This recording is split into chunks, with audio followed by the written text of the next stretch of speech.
Welcome to episode 76 of Oscar Sunday. I'm Austin Johnson. I'm Connor Eyzaguirre.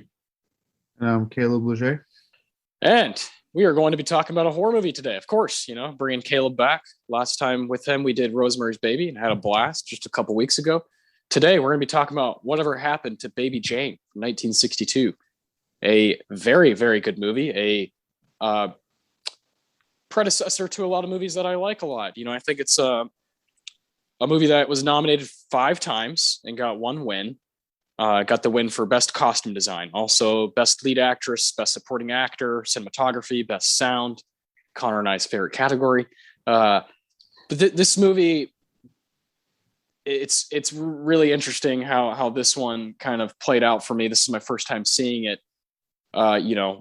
You see horror movie, psychological horror movie, and you're like, okay, here we go. This is one of the best subgenres of all time, is combining the messing with the mind with, famous horror tropes. But this movie surprised me with how original it was and how easy it moved through different genres, through, messing with different things. So I just wanted to kind of ask you guys, I know, Connor, this is your first time as well. And Caleb, I believe you've seen this before. How do you guys, what do you label this movie as?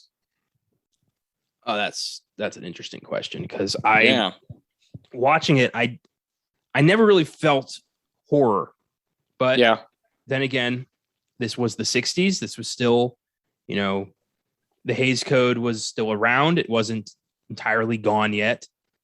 And audiences weren't ready for a lot of things that I'm sure filmmakers wanted to do, and for what they were able to pull off.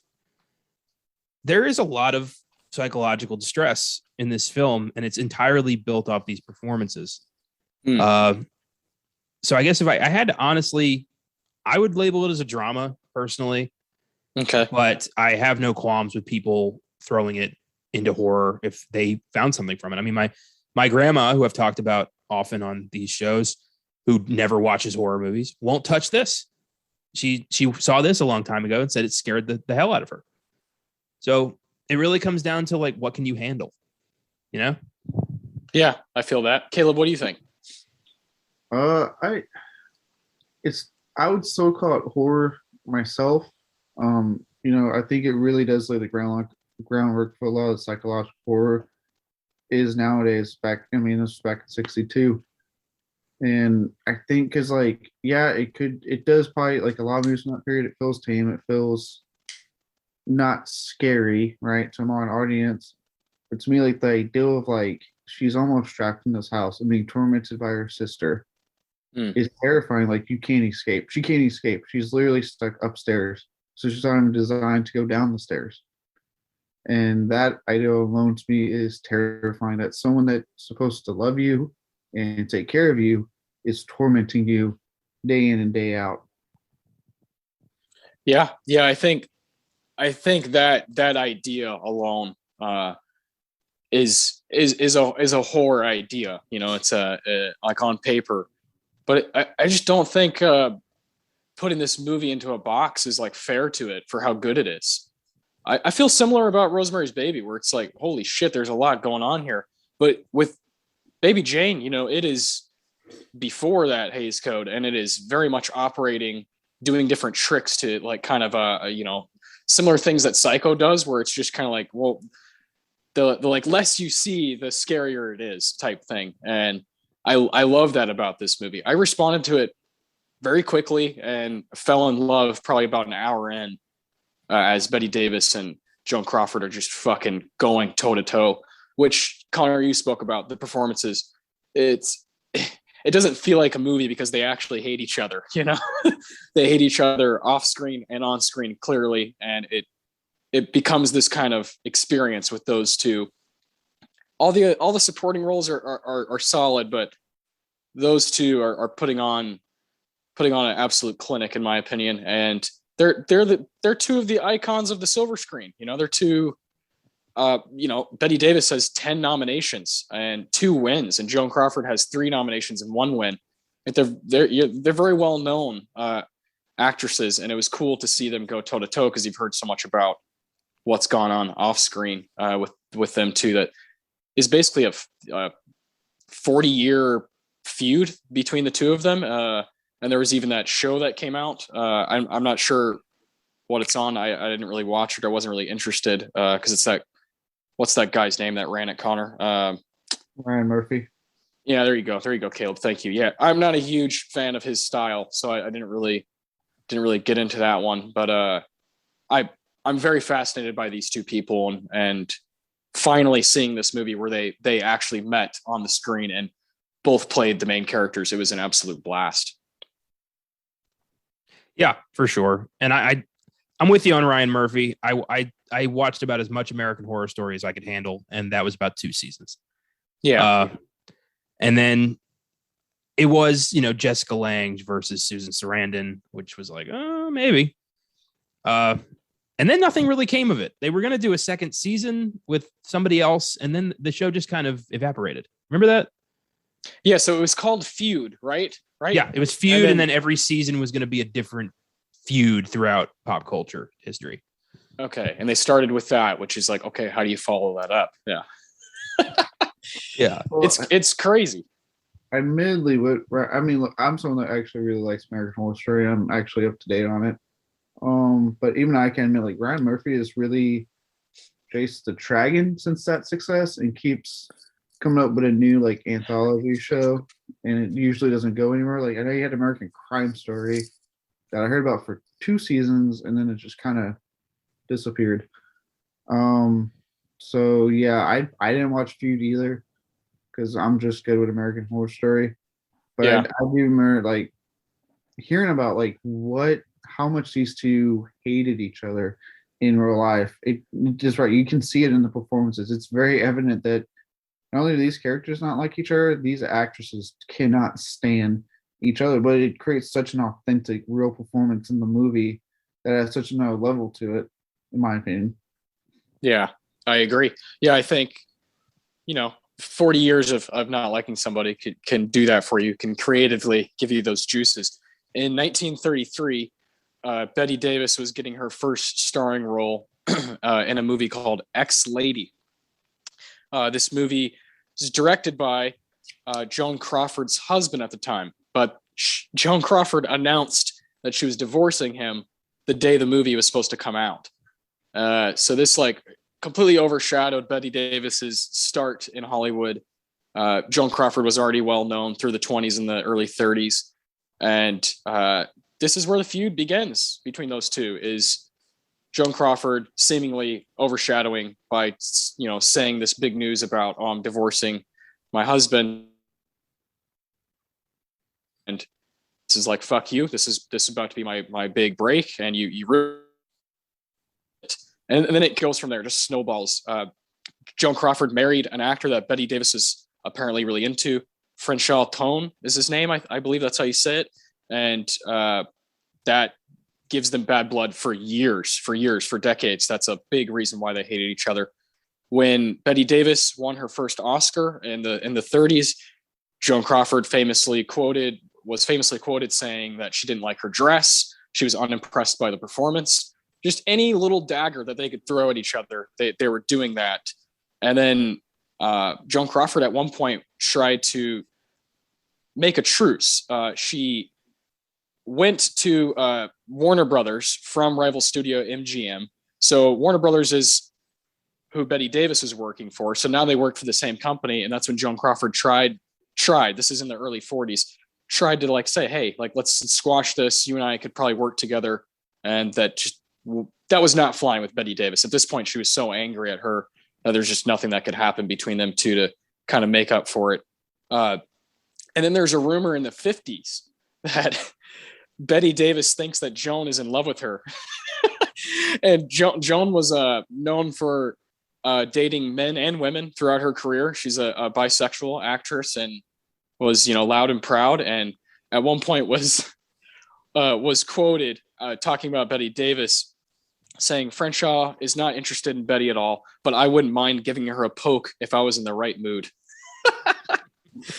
Just fucking crazy, man. And it just keeps going. And then finally they're in a movie together in 1962. And it's what we're talking about here. And Betty Davis is nominated. Joan Crawford is not, but Betty Davis doesn't win the Oscar. Joan Crawford goes up goes up on the stage to accept the Oscar for Anne Bancroft because Anne Bancroft was not there. So even when Betty Davis is like, okay, this is my Oscar to win. I'm fucking amazing as Baby Jane. I crushed this role. Still, she loses. And not only does she lose, but Joan Crawford accepts the award that we all thought, or everybody thought at the time, 60 years ago, was definitely Betty Davis's to win. So fascinating stuff. You gotta love that. And I would watch that miniseries or that show if it was just under maybe a different showrunner at this point. Maybe, I don't know. Like Connor said, Jessica Lange and Susan Sarandon's pretty intriguing. God damn, I don't know if I could hate somebody for that long, to hold a feud for 3 decades. I mean, god damn. I mean, if Mommy Dearest is anything to go off of, Joan Crawford wasn't exactly the most stable human being. No, not at all. Not at all. Yeah, it's really hated. It's crazy. Yeah, these two actresses, if they were working today, the way they were acting, they would just get canceled or get kicked out. You know, they wouldn't get hired. You just can't act this way now, and just basically torment people left and right. They're huge stars, but I think now, you know, if we were to see like Amy Adams and Cate Blanchett go at each other this way, it just wouldn't fly. People would be like, "Shut the fuck up! What are you doing?" It's weird. You're right in that in Hollywood this kind of shit wouldn't fly, but if you look at the music industry, it's nothing but. Yeah. Well, yeah, that's what it's all about. Yeah. Yeah. Well, especially rap. Rap is just known for, like, I was when Eminem dropped surprise release Kamikaze, and then like every rapper went after him, and it became like the thing again to see who was Eminem going to take down next. Yeah. Yeah, rap's into it. Metal, I was a big metalhead. It's usually the older guys that sing the younger guys, like saying something. Like, was it recently MGK, or it's reversed, but MGK just had to say something about Slipknot and how he was happy not to be in his 50s wearing a fucking mask on stage. Yeah, like he's making fun of Corey Taylor. Like, fuck out of here, dude. Yeah, I'm like, it'd be one thing if you said that to a younger band wearing a mask on stage, but you're saying about Slipknot and Corey Taylor, guys who have been in that industry for 20 plus years, only mansions because they make that much money off what they do. So you really can't say shit about them because they are successful. Extremely. Yeah. And I love the Nas and Jay-Z. They like fucking hated each other in the late 90s and the 2000s. It's fascinating with music with those. They're almost like comic book characters, these guys, and you have to like pick a side with one of them, and that's who you're with, that's who you're rolling with, and you have to like, you know, act accordingly. It's so silly. It's really childish. Yeah, East Coast versus West Coast rap. Yeah. Classic B.I.G. versus Tupac. Yeah, and Death Row versus all the East Coast guys. Really, yeah, it's fun. It's fun stuff to kind of just watch, but it's childish. You know, it's just silly. It's like playground shit. Yeah. Well, you know, if history's taught us anything, it's that the more powerful you get, the more childish you become, the more fragile your ego becomes. And you watch this, you know, you can see people just go out of their way to be difficult just because they can. And that shit, you know, there was no different in the 60s. And, you know, if anything, early Hollywood, it was way worse. Yeah, way worse. Like the stuff they're saying, while it's outlandish, some of it's probably really true. You know, like Betty Davis at one point said, "Oh, well, Jones slept with everybody at MGM." It's like, yeah, that's really mean. But back then, like shit was just fucking bonkers. It still is. The movie industry, Hollywood is bonkers, but it was even more so back then, especially with companies like MGM and Warner Brothers, these conglomerates who were like, hey, we're going to take control and we're going to be here forever, you know, making movies. And they're just like Connor said, egotistical freaks. So it's crazy. But, you know, we had this movie, you know, with all of that around, you know, there's always like a picture, a still picture says, you know, has 1,000 words, but a movie has millions. And there's always things that branch out of a movie and give it what it is. And with Baby Jane, you have to talk about Bette Davis and Joan Crawford because they're very much the film. Directed by Robert Aldrich, a huge name in the directing business, and a guy who, there's stories about how he had to really manage what's going on with these two characters. And Bette Davis he had to make a bunch of agreements with her so that she'd be in this movie, of course. And it's just crazy. It goes on and on and on. But with this movie, and with it being, we can call it a psychological horror drama, I guess we can call it. A family drama. I wanted to take the opportunity, because all three of us are big horror fans and different subgenres of that genre at large. I wanted to do a top 5 with you guys about some psychological horror movies. I don't think any of us have Whatever Happened to Baby Jane in that. It's hard for me to exactly place where it is, which is also why I like it so much. But this is a lot of fun to make for myself. This list took me like a week to really make those cuts. Just kind of stop lying to myself and say, no, this movie is one of your favorites, dude. Like, just put it down. So I had a lot of fun battling myself, and I'm excited to hear what you guys have. Yeah, I'm psyched to kind of see what we all consider to be psychological horror, because my definition might be way different than yours, which is different than Caleb's. I think this is going to give us some insight into how we perceive this subgenre. But real quick, I just want to say I would kill to have been a fly on the wall when the producers went to Bette Davis and pitched Whatever Happened to Baby Jane with Joan Crawford. I would love to have heard her be like, the fuck, we're doing that. And then them just keep adding zeros to the check for her to finally be like, all right, fine. But I'm not going to do it. Yeah. Come on, me in the movie. Come on. So good. I love it. That's awesome. Connor, you just pointed out something that I would like to, before we start, and I'll let you start with your number 5 soon, and then Caleb can go, then I'll go. Okay. Psychological horror. If I'm just looking at a basic definition on the internet, this is what it says. Psychological horror is a subgenre of horror and psychological fiction with a particular focus on mental, emotional, and psychological states to frighten, disturb, or unsettle its audience. That can be interpreted in a lot of ways and can mean different things to different fans. And what unsettles one person might not unsettle the next.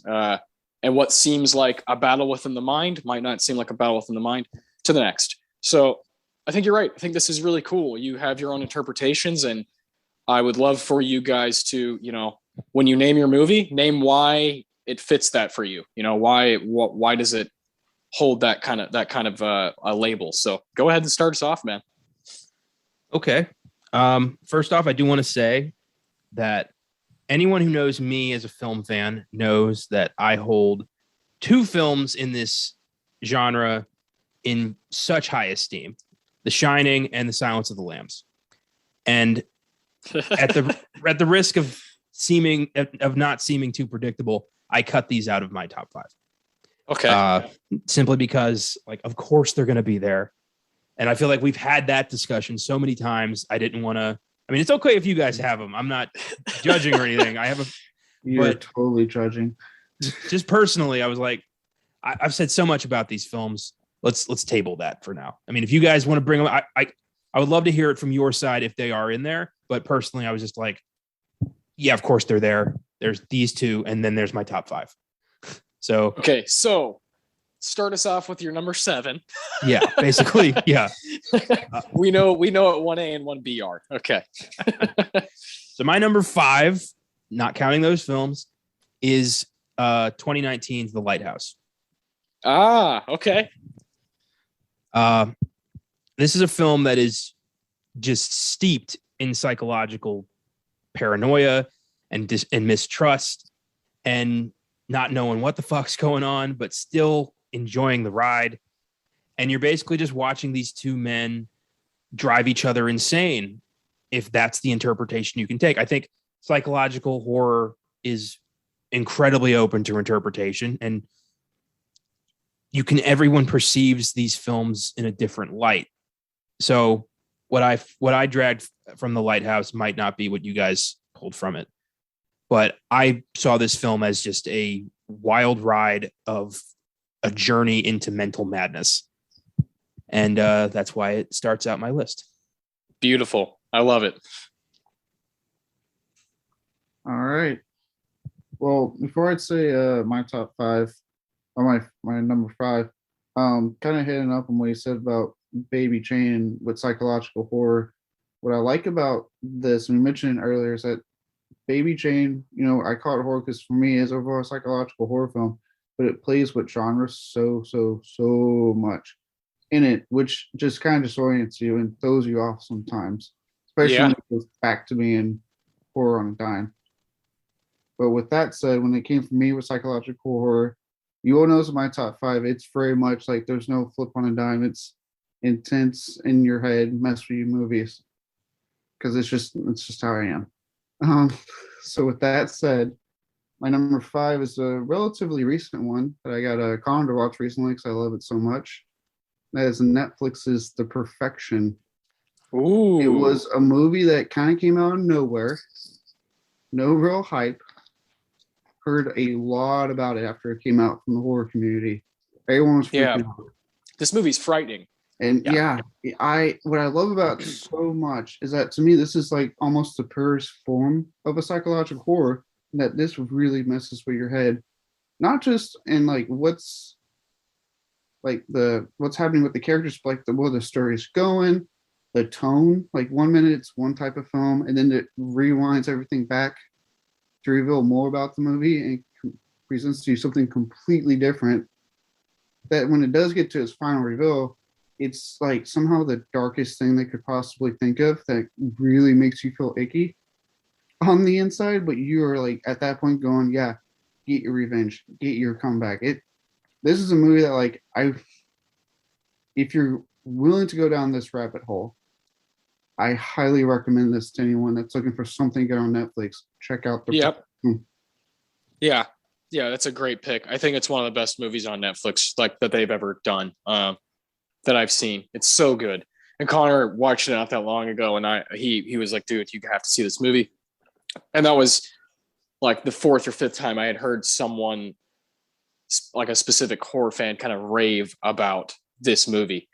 And boy, oh boy, does it really get under your skin and kind of make everything just fucking grind. Like it's so good. That's a really good pick. I didn't think about it too much for my list, probably because I think I want to see it again. That's one of my favorite things about this subgenre is the rewatchability of it, with a different perspective each time, and how it can grow on you, and you fall more in love with that. Like Caleb, you're saying, that kind of revenge trope. Like I love falling more in love with that because you're on that side with the character the whole time. It's really cool. Great pick. I struggled so hard with this movie. Like I wanted this in my top 5 so bad. I had to make cuts, and it's just the 5 films I picked resonated with me just a little bit more, but The Perfection almost made it. And I'm so glad you picked it, Caleb, because it does deserve to be included in this discussion. Yeah. I think we've seen, that's 2 movies from 2019 that you guys have named. I think the past 10 years, I think psychological horror has gone to some very interesting places.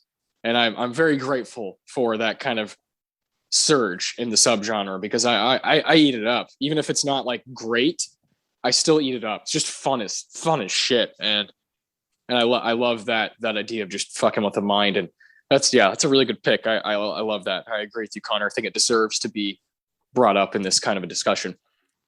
My number 5 is a movie we talked about 2 weeks ago.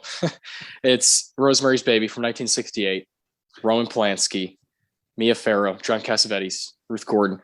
It's perfect to me. 10 out of 10 movie. All these movies that I'm going to name, they're all 10s. They're all through the roof kind of movies, and I'm obsessed with all of them. And Rosemary's Baby, the more and more I think about it, the more and more creepy it gets. And if you want to hear us talk about it, go back to episode 74. I'm not going to share too much of my thoughts on it here because we did that not too long ago. But I didn't want to just be like, oh, we just talked about this movie, so I'm not going to include it. It is in my top 5. That's I can't deny that. And it is very hard to place these within these, 1 through 5. And on any given day, Rosemary's Baby could be my answer for number 1 or 2. It's just a knockout kind of movie. So a lot of fun. Love it. Connor, what's your number 4? I totally agree with you about Rosemary's Baby, but I actually did say we just talked about it 2 weeks ago, so I'm not going to include it in my top 5. Fantastic. Sounds like I tried to be a little outside the box. I was like, you put a lot of restrictions on yourself there, but for a top 5. I really did, man. This is the most restrictive list I've ever done because I kept telling myself, like, yeah, but we've talked about this a lot. You got in your head about it. You got psychological about it. Yeah. This mind fucked me straight up. I've never been more like frazzled about this thing. Yeah, my number 4 is Connor figuring out this list. Well, I think the only restriction I put on myself was like there are some movies that showed up that I went, well, those are ghosts, so I'm not going to put that in my thing. Like if it dealt kind of like with anything possibly paranormal, I was like, no, I'll say that for a more paranormal thing. I think it was like the only restriction I put on myself. That was a big one I had. Yeah, I feel that. I definitely think. We're gonna do a lot of. To me, FILMGAZM is super young, and we're like fucking Baby Jane. We're just trying to make our way, and I think there's going to be top 5s and lists for decades for us. So I think that's a good idea to put some kind of restriction on there. But again, I'm pretty predictable when it comes to some of this stuff, and I love Rosemary's Baby. I love it so much. Totally understandable. My number 4 takes us into the realm of Stephen King. Oh yeah, a fairly underrated and underappreciated Netflix release from 2017, Gerald's Game. Fuck yeah. This is already like one of King's most unsettling books. And the way Mike Flanagan adapted it to film was so smart because he kept that whole through line of, is she just losing her mind from dehydration or is there something in the room? And you don't know till the end, but just watching her struggle with the realization of I'm not getting out of here alive without severe physical trauma and just watching her cope with that is so mind boggling. It draws you in and makes you feel as trapped as she is.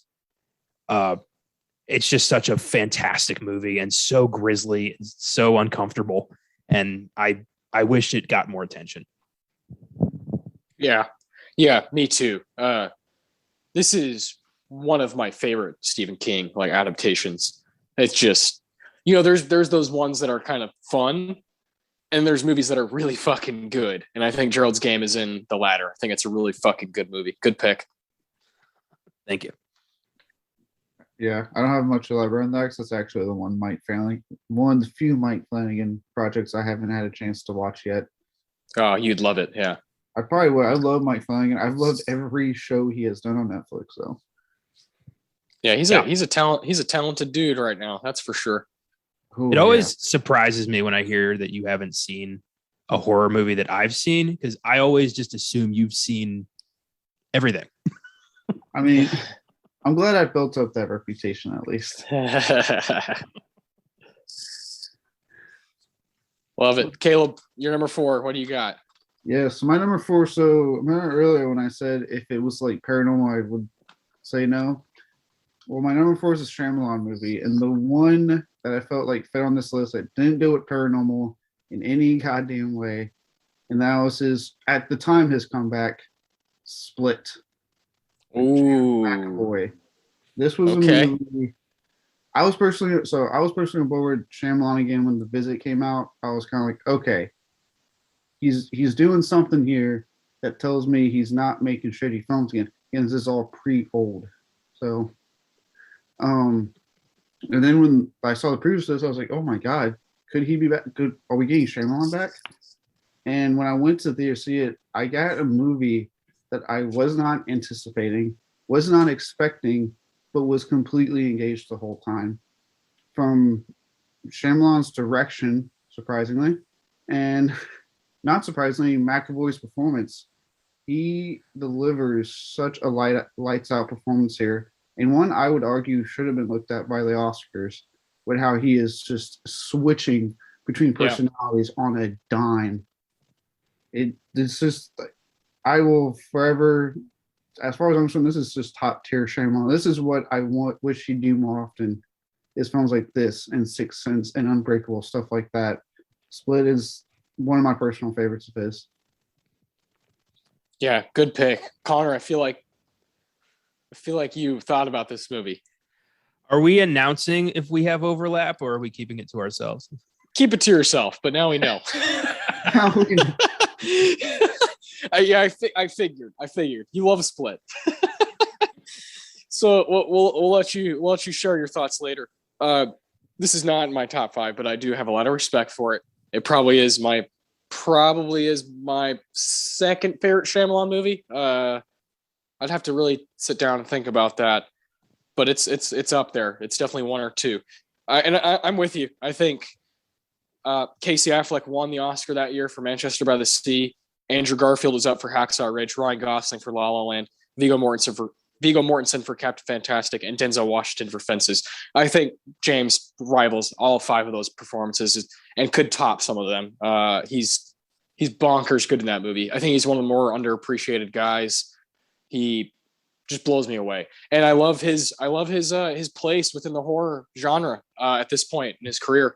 Really cool. It's like he has a serious respect for it and has a serious desire to challenge himself with, the vehicle of horror. So good pick. So that's your number 4. Okay, man, these are some good fucking movies. My number 4 is Connor's number 5, and that's The Lighthouse from 2019. Good God. Everything you said, Connor, is so true. Written and directed by Robert Eggers. His brother Max Eggers helped him write the screenplay, and the screenplay just alone, just the stuff, that the sheer goal to write what they did, and then you have, in my opinion, Willem Dafoe, one of our best people alive right now. He can kind of do anything and work with any kind of director, and he's so fucking good in this movie. And then, Robert Pattinson. I think Robert Pattinson, with the news of him being the new Batman and people having their issues with it, I would say this is the movie you should watch, because the guy can do anything. He's a fucking kind of towering figure, very tall, has this really interesting, voice that he can do both. He can do the, his English accent. He can do the American accent really well. He's just fucking incredible. He's a treasure, and he's a guy who's on the rise. I think those two are 2 of my favorite performances of the last decade of the 2010s. And it's, to me, textbook psychological horror. It is exactly what I want from psychological horror, where when the movie ends, I am in love, but I don't know why or what I'm in love with. It's up to so many different interpretations. Connor and I, when we saw it, I think at Embassy here in San Antonio, we just sat in the parking lot. We're just kind of laughing, like, what the fuck was that? Like, what did we watch? But why do I want to immediately just go talk about it on a podcast right now? I have so many things to say about it, and it's just gotten better to me. I've seen it now 4 times, and every single time I put it on, I know I'm in the hands of one of our young creators, and Robert Eggers, he just doesn't let me down. He hasn't let me down so far, and I love his style. I love his input in the horror. The modern horror community is really cool, and he's one of my favorite guys working today. That's kind of, I think, about to enter their prime.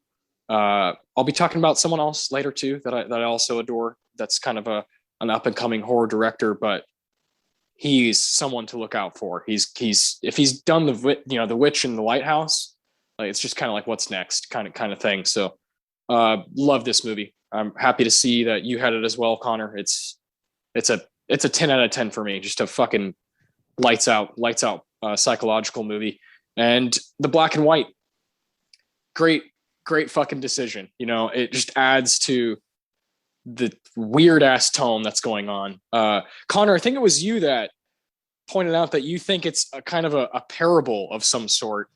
Was that you that said that after we saw it in theaters? Yeah, to me, it was it's been 2 years since I thought about that. I think I equated it to Poseidon. Yeah, you did. Yeah, I could tell there was a lot of Greek mythology influence there. Yeah, this is it's overdue for another watch. It's been a minute since I sat down and watched The Lighthouse. So good. Fuck, I love that movie.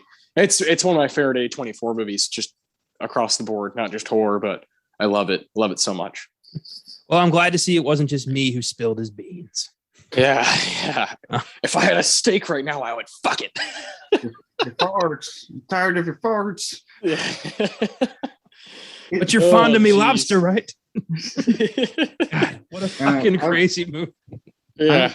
I've always been with you, Austin, whenever like the announcement got made that Robert Pattinson's Batman, and everyone's like, really, the Twilight guy? I'm like, first off, no, yeah, that was a decade ago. I was like, yeah, that was a long time ago. It's like, no, if you guys need longer to like actually pay attention to what goes on, the fact that Pattinson absolutely hates the Twilight film. He does not like talking about them in interviews. He just spouses them with a passion. So I'm like, well, good there, because he hates the very thing he was in. And I was like, and you guys need to check out his indie work, because even before Lighthouse, there's some stuff he did indie wise that he was showing skill as like this guy is a good actor. And Lighthouse to me just put it on a more mainstream level, because I think has enough of that mainstream level to get a lot of people to see what they put out. And I think a lot of people saw it and went, oh, okay, I get it now. And if you don't, like you said, watch The Lighthouse, you will understand this is the man I think could give us one of the most unexpectedly best Batman takes. Yeah, I agree. I think he's going to crush it in that movie. I wasn't like crazy about the trailer. I thought it was a bit too showy, but I'm not a big trailer guy anyway. I think Pattinson, it's The Rover, it's Good Time, and The Lighthouse. Like, watch those movies. He's fucking crazy good. And he's just kind of flawless to me. I think he has a movie star. He has the look of a movie star. He kind of reminds me of Brad Pitt in a way where Connor always says that Brad Pitt's a character actor stuck in a movie star's body. And I think Pattinson is like, I can do anything. I look like you probably want me as the main guy in your movie. He's that good. Yeah. I didn't care for him until I saw The Lighthouse. Like when the news came out, I'm like, oh, great. But then I saw The Lighthouse and I'm like, oh, he's going to be magnificent. Yeah. Yeah. But you remember when Dark Knight came out and everybody was like, Heath Ledger for Joker? It's like, just hold your goddamn horses. Yeah. Hold them. Just wait for the movie to come out. Now, with that said, I did defend the shit out of Jared Leto when Suicide Squad was coming out, because I swear to God, guys, he's a good actor. But I don't know what the fuck happened with Suicide Squad. I think he is. It's definitely Warner Brothers. I think Jared Leto is a pretty talented guy. He just has found himself in the wrong place at the wrong time a few times, and that's unfortunate. That happens though. He has put in some great work. But we are going to get some genuinely fantastic work in a few weeks with House of Gucci. I know that. There you go. Yeah. Oh man, that looks like a lot of fun. Every time his name pops up and they show his character, I'm like, that's not Jared Leto. I was like, he looks nothing like Jared Leto. Oh boy. Good stuff. So that's my 3. Yeah, on to your number 3. Here we go. Getting real serious here. Funny that you should bring up Robert Eggers, because my number 3 is one of the most unsettling horror films I've ever watched, The Witch. Let's go. I didn't know you liked The Witch more than The Lighthouse. Fuck yeah. The Witch fucked me up. I remember the trailer I had problems watching. I remember I saw the trailer for the first time at the Lakeline Draft House with you, Caleb, when we went to see something. I don't remember what the movie was, but the Witch trailer came on, and all of a sudden I felt wrong. Like, I felt like I shouldn't be seeing this. Like, this isn't right. And I've never take a shower. I've never had that feeling before. Like, I felt like we're venturing into where mankind is not meant to tread. And I've never had that experience before. We saw it at the movies. And the whole time I'm just like, this isn't right. Like, this is the Puritan times. This is a snapshot of the past. Like, this is not for our eyes. And I've never stopped thinking that movie has burrowed into my mind as just the very definition of psychological horror. And I love that it's up to interpretation. There may not be a witch. There may not be anything supernatural about this movie at all. It may just be Puritans with overactive imaginations losing their minds. And it remains just one of the most disturbing movies I've ever watched, or maybe not. It's that kind of movie. It's like it might be nothing or it might be everything. And I've never, it's one of the singular experiences I've ever had. So definitely, so good.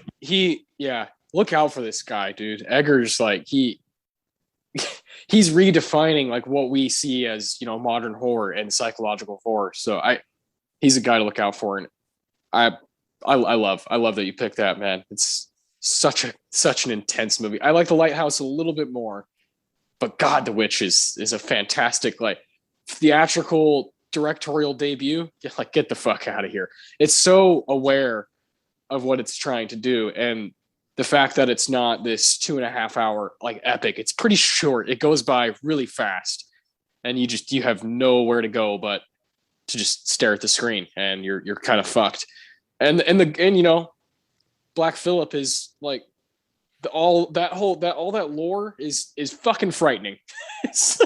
Well, great pick. The fact that they used like actual Puritan journals and stuff to develop the dialogue, like this is the way they actually did speak. These are things that were said in real history at a time of great strife, and that is super terrifying. I think the part that always fucks me up in that movie is towards the end when Black Phillip changes. And dude, you do not see anything besides hands, but all you hear is the voice, and it's the creepiest voice, and the whole like, what dost thou want? It's like, like I have never been more certain watching a movie that I was hearing the voice of the devil. Jesus Christ, man. Jesus wept. Oh, that is one of the most frightening films I've ever watched. Yeah. The Witch. I'll never get over that movie. Yeah, I love it. I love it so much. We did that, right? We did that movie? Yeah, that was an early one. That was in like the first 20. Yeah. Oh, okay. Yeah. I mean, yeah, why not redo it? It's so good. Yeah. Fuck yeah. Awesome. Caleb, what's your number 3? This is great. So my number 3 is actually I want to preface with, like, not only does it kind of touch on what I talked about Baby Jane, and that it does kind of play with other genres, still super serious genres, but other genres. It's one of 2 films in this particular subgenre we're talking about that I've always had to fight with people that it is a fucking horror movie, regardless of you not liking horror, then watching this movie and going, oh my God, I watched horror. It's not horror. It's not. Doing that move, it's a horror movie. That said, probably one of the most fucked up David Fincher films I've ever seen. Oh, number 3, Seven. Fuck yes. Let's go. This is a film that I had heard about so much. It was hyped to me by my own parents about, like, oh, there's just so much messed up shit in here. And, you know, in a weird way, there is, but there isn't. Because you never fully see the stuff this man is doing to people. But when they describe it, when they are talking about it, it's like, oh my, to this day, I'm a dude. But when they are describing the razor bladed dildo in graphic detail, even I'm just like, oh God, that hurts. Yeah. It doesn't sound fun. And the way this film just make the whole time you're on the edge of your seat about who the fuck is this guy? Are they ever going to find him? And then when it gets to that end, and look, I understand the allegations going on with Kevin Spacey and everything that's going on there. In this movie, though, God, is he good when he pops up on screen to announce what he did.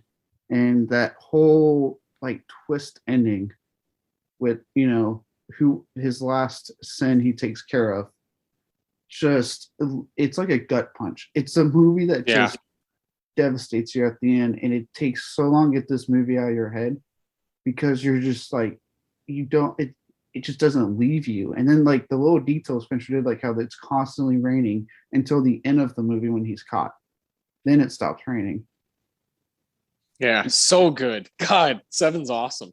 Seven's like responsible for probably introducing me to this subgenre and introducing me to these like kind of ideas of what's really going on. Is this movie this good and this dark at the same time? You know, is it really just captivating me like this while, like you said, you know, they're utilizing the 7 deadly sins for these murders, and it's just so much going on inside of it. And you know, it's straight up David Fincher, you know, it's not fucking around at all. It's very, very serious. The directing is like out of this world. Like you said about I love that stuff with the rain. I've always fallen in love with stuff like that in Fincher's movies where it's right in front of you, but you don't really know it until you're told. And he's so good at that. He's so good at lighting. Whether something good or bad is happening, he's like, I'm going to tint it with yellow, then I'm going to tint it with blue, you know, and these different things he does with his movies. And Seven is, you know, what he would call his first movie, you know, because he's not really fond of his work on Alien 3. So Seven's kind of like, well, this is really me coming out and showing what I really have if I have full control. And it's a damn good movie. Oh, dude, for me, yeah, it's the razor dildo, but it's the way Leland Orser describes it. The fear, the disgust, the nightmares behind his eyes in that bit is so haunting. That bit, and then of course, you know, the corpse that's not dead. AK1, like the best jump scares, because that got me so good. Oh yeah, still does. It's the pine tree air fresheners everywhere. It's like, why is this place covered in air fresheners? And then you realize, and you're like, God damn. Yeah, Seven's a brilliant movie. Yeah, excellent pick. I figured that was coming up at some point just because it's a 90s staple, it's a Fincher staple, it's a Brad Pitt staple, and it's a psychological staple for sure. This next one for me, my number 3. God, I love this movie so much. It's an all-timer in the horror community, in the science fiction community, and for me, psychologically, just perfect in the way that it develops its characters and has them start fucking arguing and fighting with each other. It's 1982's The Thing. Wow. God, John Carpenter, one of the masters, at this point, one of my favorite directors of all time. He's perfect at sometimes. Some of his movies just don't have a weak point. And The Thing, I initially didn't think about it for this at all, because I would think more, it's kind of like, you know, it's got monster shit going on. It's got, you know, the science fiction stuff going on. It's got some action in it. You know, it's just super, super good and super, the screenplay is really tight and really figures out what it wants to do and what they want to say.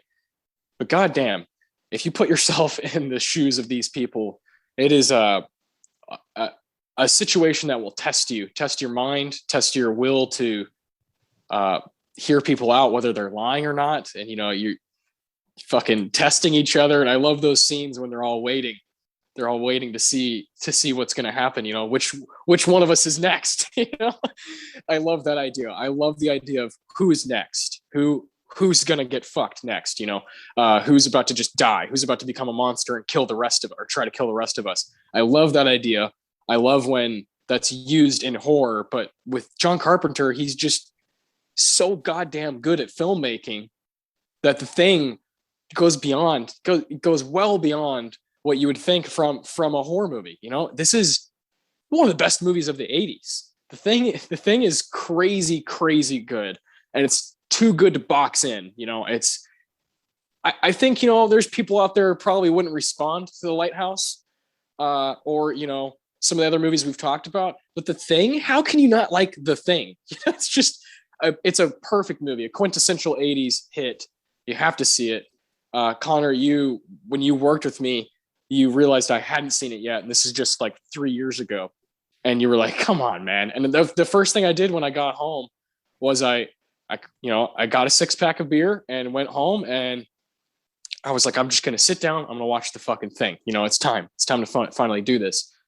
And it was one of those experiences where you're like, oh, everybody is right. And, sometimes you don't adore a movie that's kind of critically acclaimed, and you're like, what's the big deal? But the thing went through that. My expectations were at 10, and it kind of went, turned it up to 11 type thing. And I love it so much. I watch it like all the time. It's one of those that I just put on if I'm bored or if I can't sleep. It's like, let's watch the fucking thing and get real weird. I love it so much. And I know you guys probably feel similarly about it, but I'm not sure if you all see it as psychological or not. I think that could be debated. Well, you're certainly preaching to the choir. We love the thing. Yeah. Oh, but yeah. You are right. I said, oh yeah, I love this movie. Yeah, man. I did not think of this as psychological horror, but hearing you describe it, it's totally psychological horror. And I've never really put, that on this film. And that's fucking amazing that you found that in the thing. That's really cool. And now I have something to look for the next time I watch this movie. Yeah, that's watch great. Kurt Russell's face. He's like, where am I? Yeah, it's all about paranoia and fear, and that's fantastic. Well said. Great movie. If you haven't seen it, don't even listen to the rest of the episode. Just fucking go watch the thing. It really is such a treat. All these movies could kind of rotate, but the thing truly, it really almost was my number one. I just am blown away by it. These other two movies I feel a little bit closer to, I think, but Jesus Christ, as a movie, it doesn't get any better. And I always have to mention probably my favorite 1-2 from a director with like 1 year after the other is Escape from New York and The Thing, 1981, 1982. Just like, get the fuck out. You can't beat those movies. Kurt Russell destroying in both. Like one of the coolest double features you can put yourself through. And guys just can't do that. Directors just can't. You can't do that. You can't masterfully make these two masterpieces a year apart. Just you can't. People don't do that. I'm a big fan of all three of their movies that they collaborate on. Escape from New York, The Thing, and Big Trouble in Little China. Me too. All three of their collaborations. Me too. Yeah, Big Trouble in Little China is, I think, right under those two. But God, it's so good as well. They're all so entertaining. Yeah, and I'm with you. I've always felt The Thing is very much a psychological horror film. Again, just because of the restrictions I placed on myself when I did this. I was like, well, we know it's an alien if you've seen it. So I was like, I'll go on and leave this one out. But no, you're right. The way Carpenter is just to me, has always been one of the best directors we've ever had in American cinema. And a lot of that is on display in The Thing, from the way he ratchets up that character, the way he gets you just as involved. Because to me, it's kind of like when we were talking about Descent, right? And you felt the claustrophobia and the descent in Marshall's direction. You feel the paranoia. Think to John Carpenter's direction, and all the way to the end, it doesn't let it for a second. Even that ending is one of the best endings to me in history. And you're sitting there going, "Well, are one of you the Thing? Are you both? Wait, what? No, don't end yet." Oh man, so good. Yeah, and it's all in the very beginning of the movie. It's just like, what, like. Carpenter's so fucking good at putting you're locked in, like you're buckled up before you're even on the ride. This is what's happening. Like, get in the fucking seat, buy the ticket, take the ride. And he's one of the best, man. I love that guy to death. I love of course I love Halloween. Assault on Precinct 13. Jesus Christ. Like, the guy is just an absolute legend. One of the most important American filmmakers to me, and one of the best. He does both. He's really good, but he's also, you have to see his work. Yeah, and if you know whatever they're saying at the beginning of the film, you actually know the whole film. Fun little fact with The Thing. Exactly. If you have the subtitles or trying to translate what they're saying, yeah, you're like, oh fuck. It's just a warning. It's a warning to the audience and to the people in the movie. I just, I mean, I've always appreciated the paranoia, isolation aspect of the thing. I think just for me, it's such a brilliant creature feature above all else. Yeah. That's what I paid attention to the most. But yeah, I do definitely agree. It's psychological horror now. And also 3 collaborations, gentlemen. I'm not talking about, don't you dare bring up that horrendous sequel. It happened. Therefore, it's gonna, 4. Los Angeles. All right, so 3 movies together. Escape from LA, Mr. Cuervo Jones. Oh, what's Escape from LA? I don't know what you're talking about. You shut your mouth. It grows on me. Yeah. If you know it's not going to be good, and you're like, it's going to be fine. It's going to be fine. You just have some fun with it. Exactly. So 3 perfect collaborations together. There you go. Yeah. And you know who does the fucking music for the thing? Fucking Ennio Morricone, a guy, who we obviously respect on this show, Oscar Sunday, and our music award is named after him. So great movie. It's Morricone doing the most Carpenter score ever. Yeah. It might as well have been Carpenter, but if Morricone wants to score your movie, you don't fucking say no. Yeah, you say, come on board. Yeah. That's awesome. Love it. All right, so down to our top 2s. Yeah. My number 2 is one we've already brought up. That is M. Night Shyamalan's comeback film, Split. Oh, there we go. Yeah, like you, Caleb, I went into this thing not expecting this to be as mind-blowing as it was. And James McAvoy's performance in this will define his career. I mean, Jesus Christ. To play like 15, 16 different personalities that are all distinct and you can tell which one just by looking at him. Oh my God. I mean, there's few actors ever who could accomplish that. It's not just because it's not just his voice, the way, like you said, the way he postures himself. Yeah. And carries himself with each personality goes with the voice. It's like, it's not just a voice, it's a character in and of itself. And it shows in like his performance, and it's brilliant. That scene where he's in therapy and the therapist figures out that it's one personality impersonating another personality. What kind of fucking rabbit hole you have to go down to even come up with that? Where is this guy? Where's the M. Night Shyamalan who shows up every 10 years with a gem? I don't know. But the way this film uses multiple personality disorder as like a trap for these women who are just anticipating the rise of the beast, whoever this might be. And it gets in your head and you start, identifying the personalities and start relating to some of them and fearing the other ones. And then the big reveal that it's a fucking secret sequel to Unbreakable. I mean, come on. Yeah. What is this movie? Yeah. I have a lot of affinity for Split. It was a film I didn't expect to like and ended up just adoring. Yeah. Very cool. It ends up being your number 2. That's awesome. So that was your number 2, and Caleb, that was your number 4, right? Yes, that was my number 4. Nice. All right. I like it. So Caleb, what's your number 2? My number 2, I want to preface as well with, I understand what you may think the sequels are and what subgenre this kickstarted in the early 2000s, but the first film is not what the sequels were. It's been one of my personal favorites. It's a top 10 for me.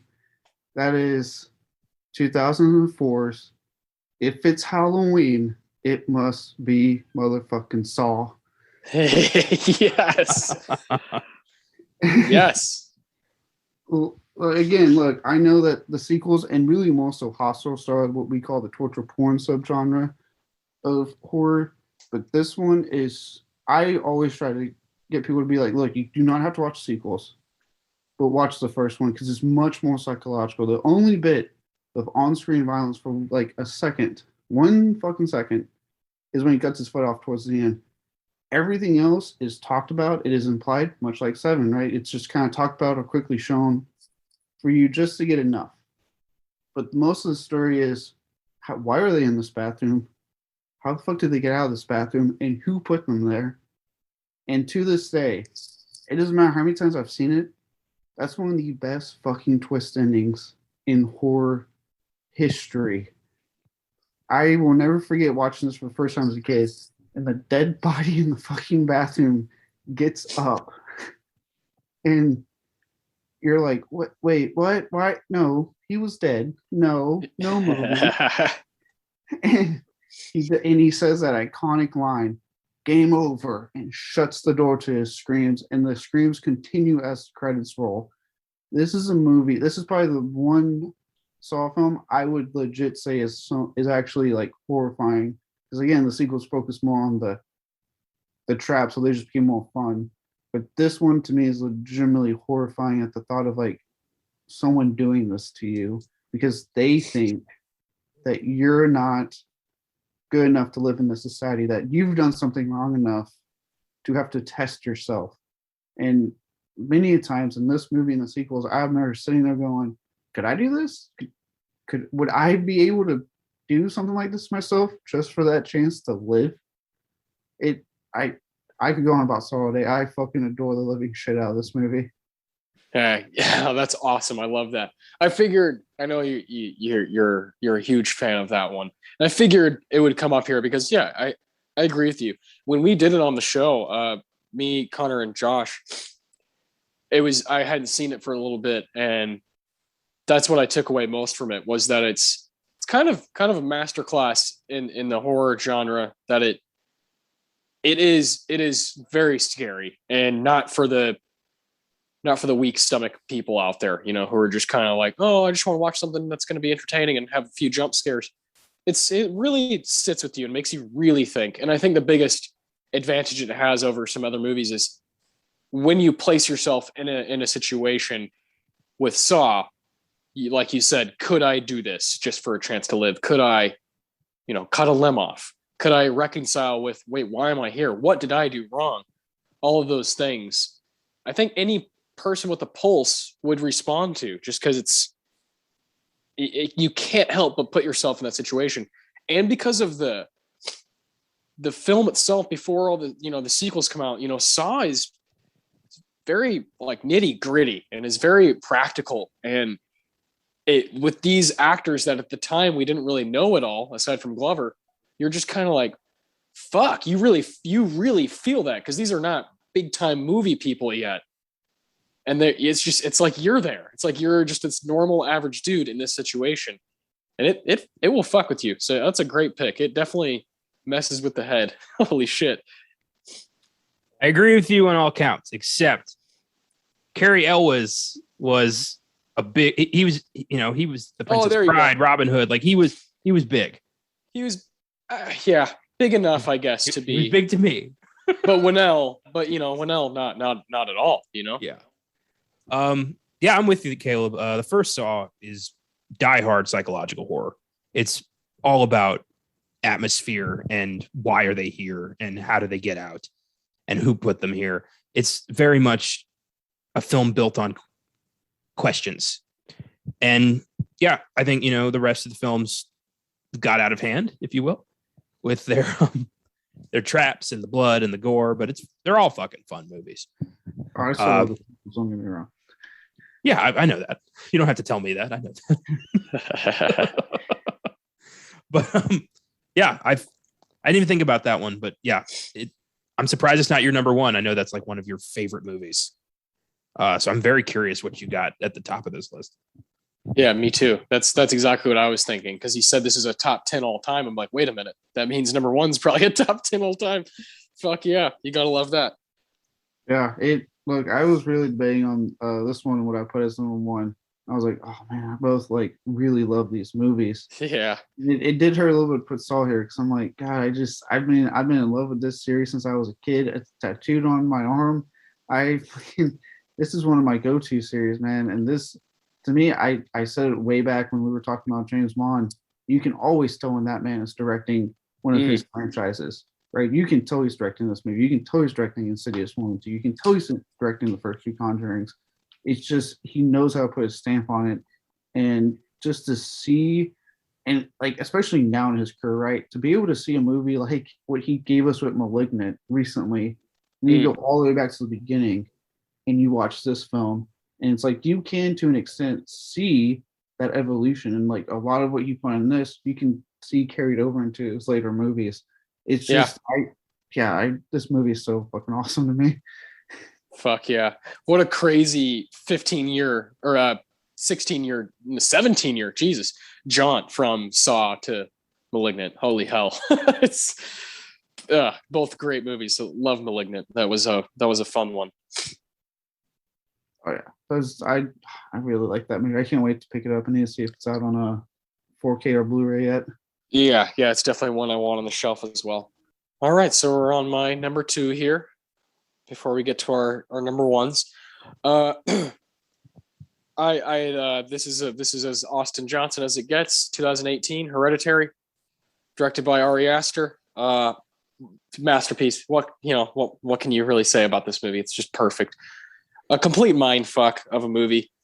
I've seen it so many times, and every time I take something away, something new, and you can follow different perspectives. You could be with the mother, be with Toni Collette, be with the son. You can watch it from the daughter Charlie's point of view. You can watch from Gabriel Byrne's point of view, who's just like, what is happening? This one is to me is the best 2010s horror movie across the board. I am obsessed with it. When I first saw it in theaters, I just lost my mind. I couldn't believe that this got made. I couldn't believe that it had these incredible performers inside of it. I couldn't believe that this was Ari Aster's directorial debut for the big screen. I had to know everything I could about him. Went back and watched Strange Thing About the Johnsons, and I got super amped up for Midsommar in 2019. And I'm all about him and Eggers to me, and I think Jordan Peele's probably in that group as well. Just they're coming, they're really coming. I think guys like Mike Flanagan are very established. These guys are still kind of making their way, making their names. And Hereditary, the reason I have it here, and I mean, most places and most lists, most things will say, even on like its basic Wikipedia page, it says Hereditary is a 2018 psychological horror film directed by Ari Aster. I think most people would consider it to just be a textbook horror movie, but boy, oh boy, is it really trying to get inside your head and make you think about what's really going on as it introduces the character, Ann Dowd's character, Joan. It really gets flipped upside down. And by the end of it, you just don't know whose hands you're in. You're like, wait a minute, am I now with Payman? Okay, all hail Payman, I guess. I guess that's what we're doing. It turns so quickly, a few different times. It just on a dime. It's just like, oh yeah, we're about to scare the shit out of you and give you this crazy stuff. I love that about it. I also love that it's paying homage over and over to the genre. It has the awesome shot of Toni Collette going into Ann Dowd's apartment, and the camera's upside down. Then it flips up goes from the ceiling down to where Toni Collette is walking, and you're like, oh, this is unsettling. It does stuff with the house that they live in, where the rooms change, and the kind of the map of the house never makes sense. It's like, wait a minute, they were just down the hall. The hall can't be that long, like, I thought this room was over here. I thought downstairs was over here. I love that it does that. It plays with that a lot. And I think it's super aware of what it's trying to respect, but also make new, and Toni Collette, what on earth?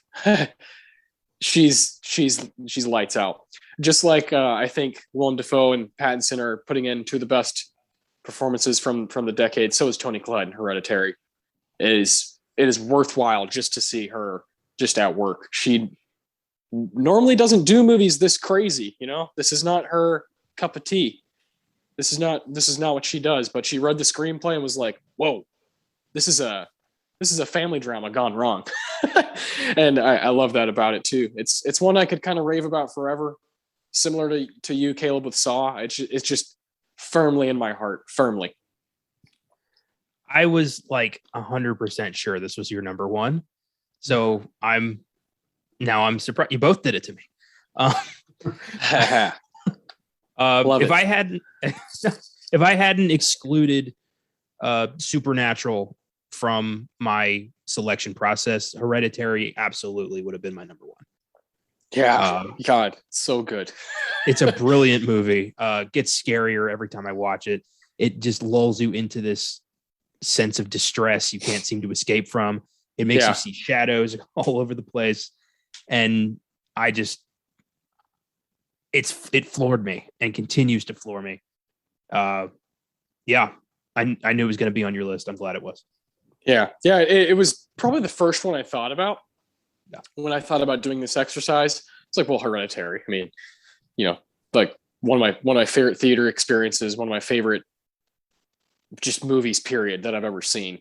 I love it so much, and I stand by. Toni Collette should have won that Oscar. James McAvoy 2016, Toni Collette 2018. Yes. I was about to say another case where, like, just because it was genre, they, I guess, just didn't want to do it. But I'm just like McAvoy. She should have at least gotten a nomination. Yeah, what on earth? Yeah, because to this day, as much as I actually really do like this movie, it's not a horrific scene that's my favorite scene in this movie. It's the scene at dinner when she explodes on her son, and it's just like that little moment of her performance just gets me every time. It's like just the way she slams, and Sandra goes, "I am your mother. You do not." And she goes off on him and kind of lays it out like, "You did what you did. We can't get our daughter back. And you can say sorry all you want, but you did this. And you have to live with it, and there's nothing I can do to help you with that." It's a very powerful scene. This should have at least been a nomination, if not a downright win, because she is so goddamn good in this movie. I agree. And even thinking about scares, the way Eggers, Aster. Now I'm mixing my guys up. Aster does the scares in this. It's not jump scares. It's not cheap jump scares. It's things lurking in the background that you notice on repeat viewings as you were watching. And one of the best ones to me was when towards the end, when the son's exploring the house, and you can see just in the corner his mom scurrying on the ceiling, and you're just like, well, what the fuck was that? Until finally the payoff is she just bursts out of the darkness out of nowhere, and it gets you because you already saw so many times of like this fleeting background image to freak you out. And this is a movie that just gets under your skin. And like I said, it's a family trauma gone horrendously wrong. Yeah. God, I love it. Yeah, that dinner scene is epic. I love when she's making, because she makes those models. I love when she's making the model of the accident, and Gabrielle Byrne, her husband's like, "What are you doing? What would you think if Peter saw this?" And she's like, "It's from a neutral perspective." You're like, oh my God, everybody's fucked. Like, you guys are not an operating family at this point. And then Ann Dowd, everything she does in that movie, when she's like, "Oh, Louie." She's like, what the fuck? So creepy. And when she's Peter's at school eating lunch, and she's like off in the distance, and you're just like, oh, this lady gives me the EBGBs. I love it. It gives me the chills just kind of thinking about it. Love that movie so much. For me, nothing beats Peter driving home after the accident. Yeah. And then just going to bed.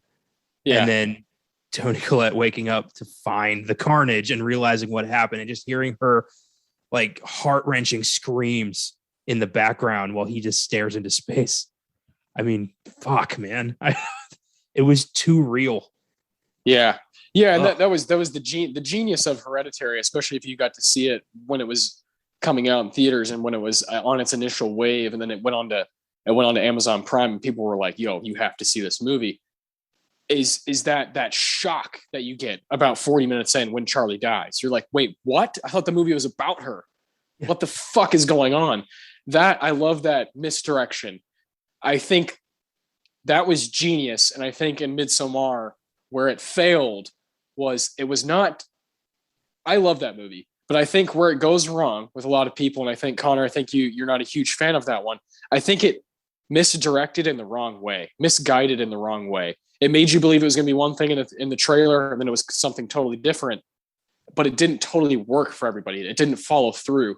With Hereditary, that shit just worked perfectly. It was like, oh, here, this young girl is on the poster. She's going to be the star of the movie, and she dies in this horrific way, and you're just thrown off. The rest of the movie, you're just thrown off. You never get your footing after that. You're like, fuck, like that was so dark. But this family just like normal life, you have to keep moving. Yeah, you're right. I'm usually kind of pissed when a trailer lies to me, but you're right. Hereditary, like it needed to. It had to get you in the room. Yes. Yeah, it was the movie equivalent of like a timeshare you didn't want, but it ended up being like the greatest vacation home you've ever had. That's exactly right. Oh, that's perfect, man. All right. Yeah, I could go on about Hereditary for another hour, but let's move on. Connor, what's your number one? Oh, my number one. It fluctuated between so many movies. Seven was there. The Shining, obviously, before I had to make that declaration. But ultimately, I went with a film that a lot of people don't even consider horror, that I really got reintroduced to because of how much you love it, Austin. It's a true story, and the way it's done tells you kind of an American boogeyman who was never caught, and that's 2007's Zodiac. Get the fuck out. Oh my God. Oh Jesus. I didn't know this was going to be fair game. That movie is mind-bendingly scary, considering that, they never got the guy. There's moments in that movie that are unnerving as fuck. The way it makes everybody unravel. Everyone who gets involved in the Zodiac investigation falls the fuck apart because it's a never-ending nightmare. Like nightmare and a mission that will never end, that will never be solved because there's just not enough to go on. And it's John Carroll Lynch's performance. It's Jake Gyllenhaal's performance. It's Donovan's fucking hurdy-gurdy, man. It's everything about that movie is so well structured to just get under your skin and scare you. And it ended up being an absolutely mesmerizing rewatch when we did it for the show a couple years ago. And I'm so glad I've rediscovered a love of this movie, because I think it's one of the most brilliant psychological horror films of all time that's disguised as a crime drama and a biopic, which is just great. Because I think good psychological horror doesn't tell you it's psychological horror until you're already well involved for like to leave. Yeah. Oh boy, what a pick! What a pick! Zodiac is it might be my favorite movie that we've talked about today. Love Zodiac. I thought about it, but I was like, oh shit, am I gonna get shit for picking this movie?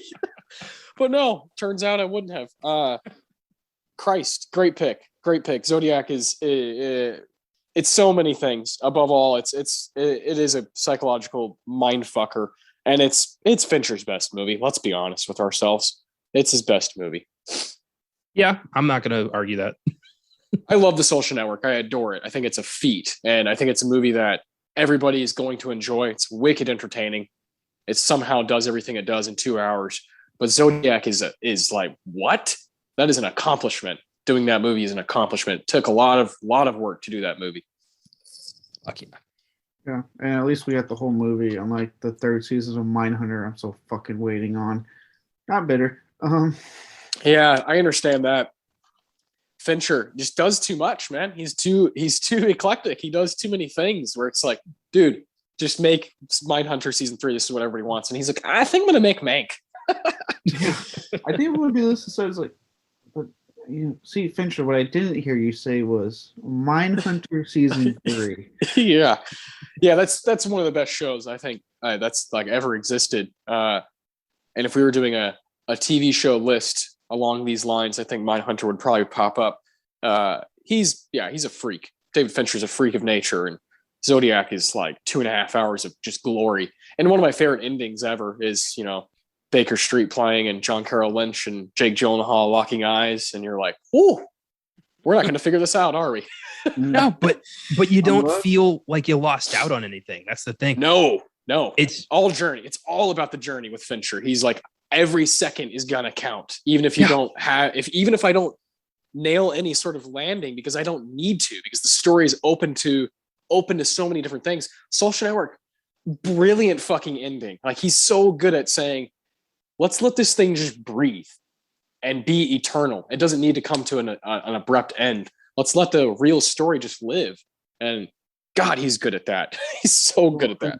Especially with Zodiac, I think it's like the smallest way you can end a film, because they haven't got, unless you're Case Busters, apparently. Yeah. You haven't, we don't know who the fuck the Zodiac killer is. So leaving it to that point, and at least even the guy that they had, John Carroll Lynch, who did play the most suspected person of being the Zodiac killer, like, they never confirm it. They smiley don't confirm it. They just make you, they go by what's already been talked about, what we already know, which is he is the most suspected person, but we still don't even know if he was. Yeah. God, great pick, Connor. That's thinking outside the box for sure. And a movie that, I legitimately might like more than the 5 movies I have written down. love Zodiac. The rules are only, as rigid as you interpret them to be. 100%. You're right. And it's as psychological as you can get. When you pointed out, every character that tries just is gonna fail miserably. Like, Robert Downey Jr. is just like, fuck. He's just like hanging out in a shack. Well, everybody who tries to unravel this mystery, it becomes their obsession. They lose their job. They lose their family. This becomes all they have. And that happens across the whole movie to multiple characters. It's a black hole, the Zodiac, and it still is. We'll never, ever know definitively who killed those people. The Zodiac will be the biggest American mystery of the 20th century. Yeah. And killing. Talk about killing. What, to me, there's some like gruesome death that we've all seen on screen. But when you make it as realistic as that scene at the lake, like, whoa. It's like 30 minutes into the movie. You're just like, oh, fuck. Like, this is fucking serious. They're not just trying to, make this an episodic da-da-da-da-da. It's like they're going to show you the killer, like what the killer did. And you're really fucked in that scene. You have no choice. You have to kind of endure it. And those stabs are so brutal and so realistic. We're very, very adjusted to stuff like, Halloween, Michael Myers, slasher stuff, where it's like, okay, I'm ready for this.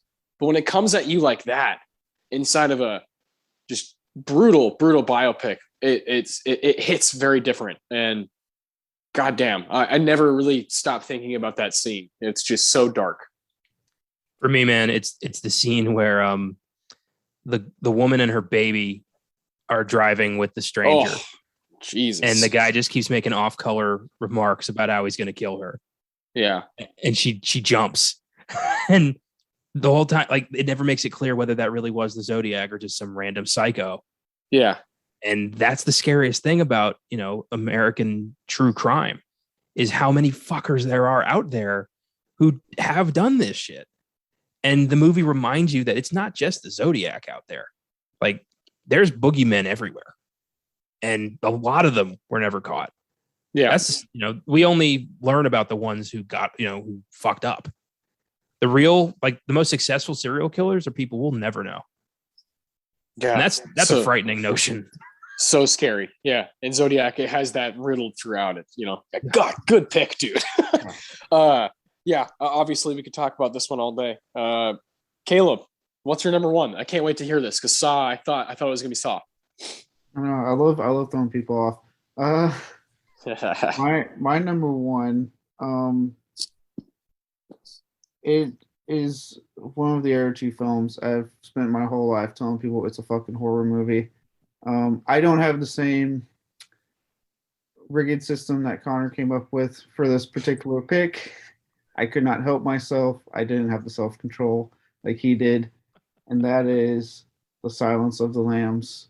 Fuck yeah. I couldn't help myself. This movie just fires on all cylinders. Anthony Hopkins, he was only in the movie for, I think, was it 15 minutes or less? Yeah. He leaves an impression. Ted Levine, dear God, as Buffalo Bill, holy fuck. I think that the scene when he is like dancing and it's like tucked, burned, is like forever burnt in my goddamn brain, and the whole like, would you fuck me? I would fuck me. Like little moments like that. I'm like, God, this is a film that kind of like Zodiac, right? It knows how to get under your skin with these serial killers and like really make you get into that serial killer like mindset. And you kind of feel gross because of it, because you're just like, you're so in on it with them. You know, you're watching Ted Levine do this thing, Buffalo Bill do this thing, that you almost feel like you're complicit. Like you're just like, am I like helping him by watching this movie? Like it's an icky feeling during those scenes. And it's, you know, all anchored by tremendous performances across the board, tremendous direction. It absolutely deserved all the wins it got at the Oscars, in my opinion. And it was a horror win at the Oscars, not a goddamn suspense win. Yes. This, and then like I really look forward to a day we actually really can dig into this film. It'll happen. Yeah. The whole night vision scene alone, when they accidentally go to the wrong house. I know we've seen it ad nauseum now, but not so much when it was coming out. Yeah. It's just, this movie is brilliant. It's a masterpiece, is what it is. Straight up, I agree. I had a hard time leaving this off. It was like, fuck, Silence of the Lambs is perfect.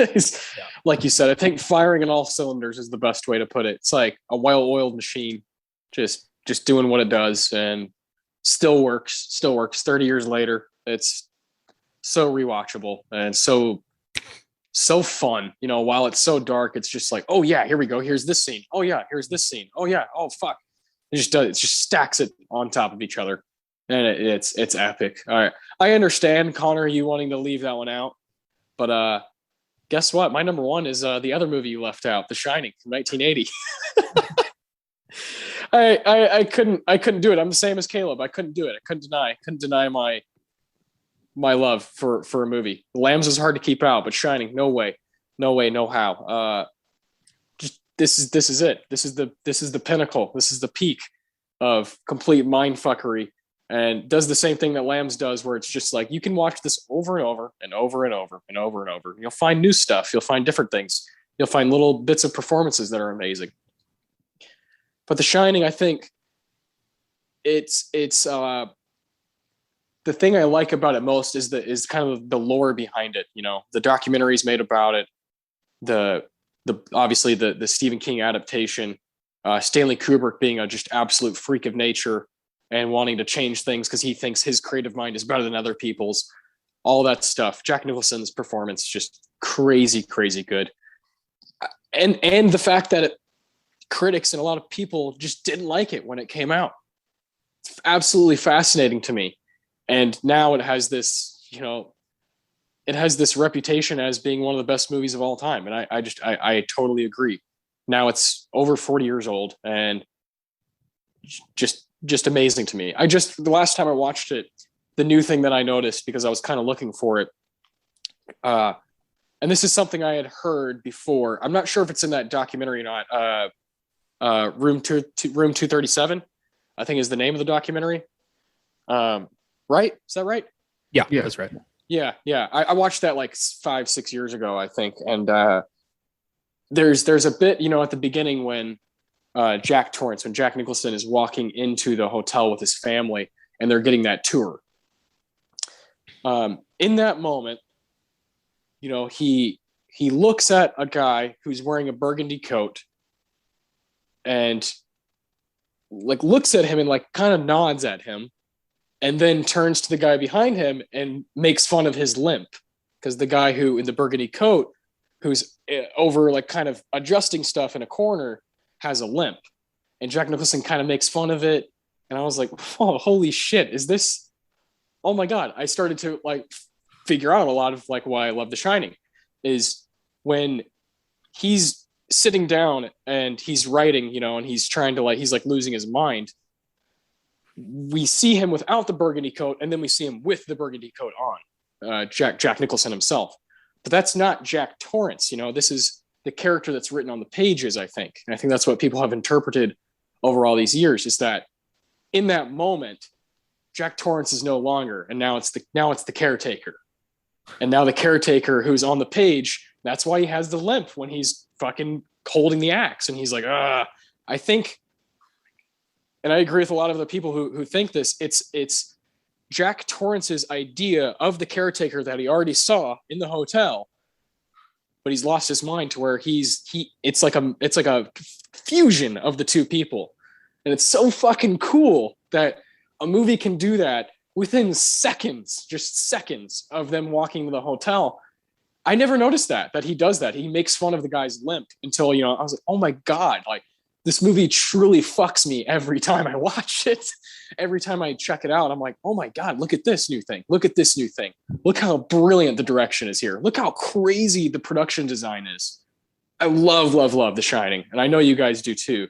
I could not leave it off. Any chance I get to talk about it, it's like an absolute treat. I feel honored to even be able to watch it. It's that kind of a movie. I love Hereditary. I love The Thing. I love The Lighthouse. I love Rosemary's Baby, but The Shining, there's just no beating it when you're talking about psychological horror. All right. First off, I fucking love that little detail. I got to look for that next time I watch The Shining. So cool. I've never noticed that. You'll notice it right away. I mean, Jack Nicholson does that little kind of like, you know, and kind of like looks back at the guy behind him, and the guy doesn't even fucking react because Jack Nicholson's, he's so fucking good at acting. That's amazing. Secondly, I think I felt comfortable leaving these two off because I knew deep down y'all were going to take care of it for me. Isn't that cool that Caleb had one and I had the other? Isn't that great? I couldn't believe it. That's fantastic. And you had Zodiac, you fucking bastard. Oh man, so good. Those number ones are perfect. The Shining, Silence of the Lambs, and Zodiac. It doesn't get much better than that. Beautiful. This was fun. My God.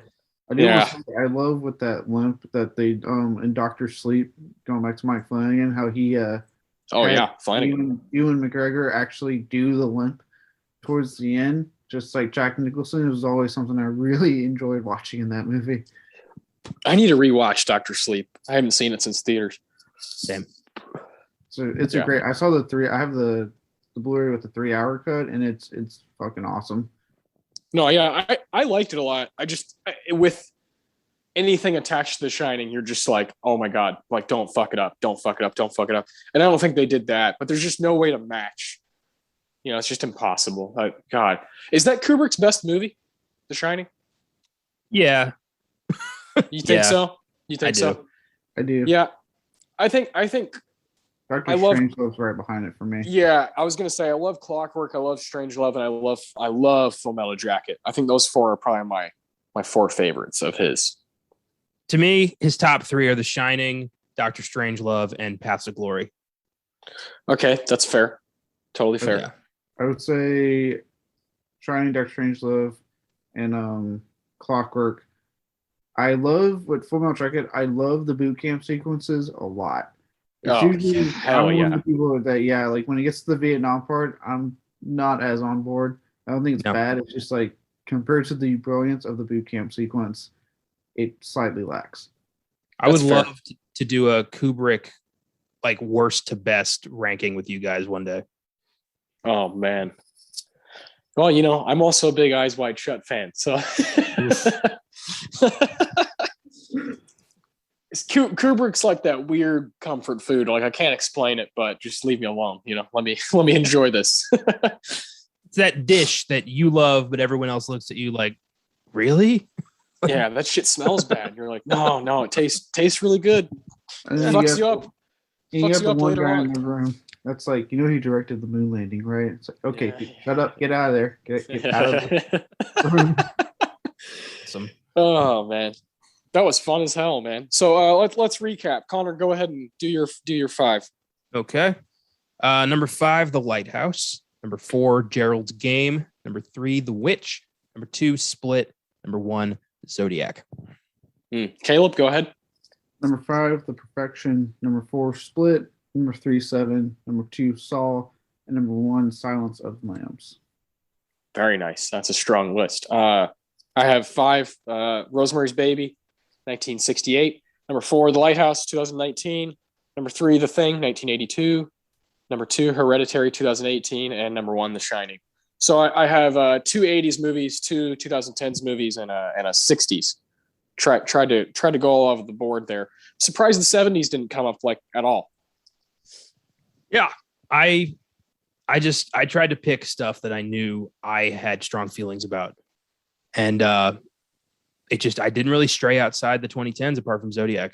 It's well, the 2010s we could do just the 2010s, and there's some just masterful stuff because I think now, and I wonder what you guys think about this. Being y'all are much more knowledgeable about the horror genre. I think that the 2010s. I think we've talked about it where, there's this boom of the torture porn stuff in the 2000s and jump scares out the wazoo and just trying to just fucking get under your skin. But I think in the 2010s, there's been a changing of the guard where filmmakers are forced to like really, really make the audience think and really, really try to make them, react in a certain way, the way the witch does, where it's just like, is this all a dream? Is this real? Did they even really move to America? All these different things. What is really going on? This family that's like essentially they're just forced out of their country right at the beginning, or what? I can't remember. They're forced out of their the city, small village, and forced to live in the woods because dad won't pray to the right god or something. Okay, that's what it is. You're right. Yeah, like that idea, or Midsommar. It's these young kids that go to Sweden and just start like taking a bunch of drugs. They're really, these filmmakers are being forced to just be different and be. Sometimes it doesn't work, and I think we've seen a lot of movies that have kind of parted horror fans, where it's like, no, that's fucking bullshit. Like a recent one is Saint Maud. Like I loved it, but I know a lot of horror fans were like, what the fuck was that? All you did was play with my mind. Yeah.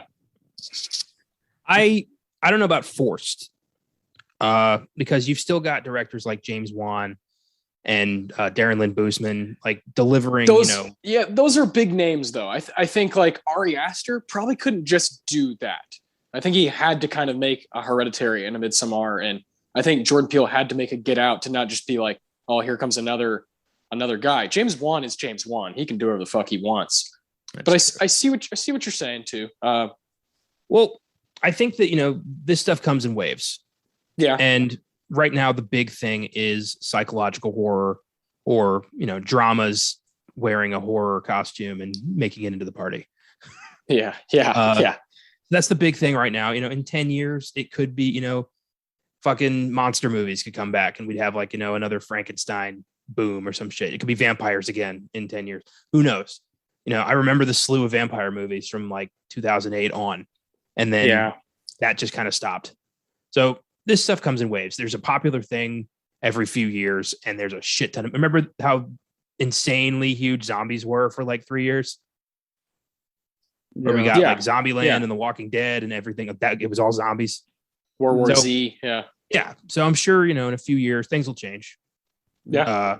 I'd like some variety. I'm kind of over this. I want something else. Yeah, I feel that. I mean, I kind of, this is kind of up my alley, movies. Yeah. The A24 shit is like very much up my alley, and I like it a lot. But I understand it's not very. at this point, it's like a hipster. It's like, well, now there's a lot of you, and now none of you are being different because now you're all doing the same thing, and that's frustrating. That's frustrating as I'm, as a horror fan, you want differences, but you pointed out, like, you still do have the big monster like It and It Chapter 2. You're still gonna have those. But I'm kind of, like, I'm tired of constantly having to eat the like deconstructed $50 Wagyu burger. Sometimes I just want to go to Whataburger and eat some shit. Like, just let me have some shit. Well, there you go. Yeah. Well, I mean, yeah, no, I'm with you. Like, being the horror fan as long as I have, if you really look at like the history and like how it's gone, it's like Connor was saying, right? Like it's waves. When we were kids, and this is kind of like why I love films like Saw and stuff.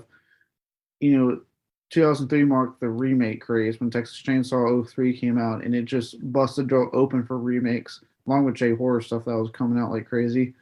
And then, like I said, Saw came out, and next thing you know, we started seeing more torture porn, and we started seeing ways to push an audience to its limit on what they can tolerate in on-screen violence. Yeah. Big time.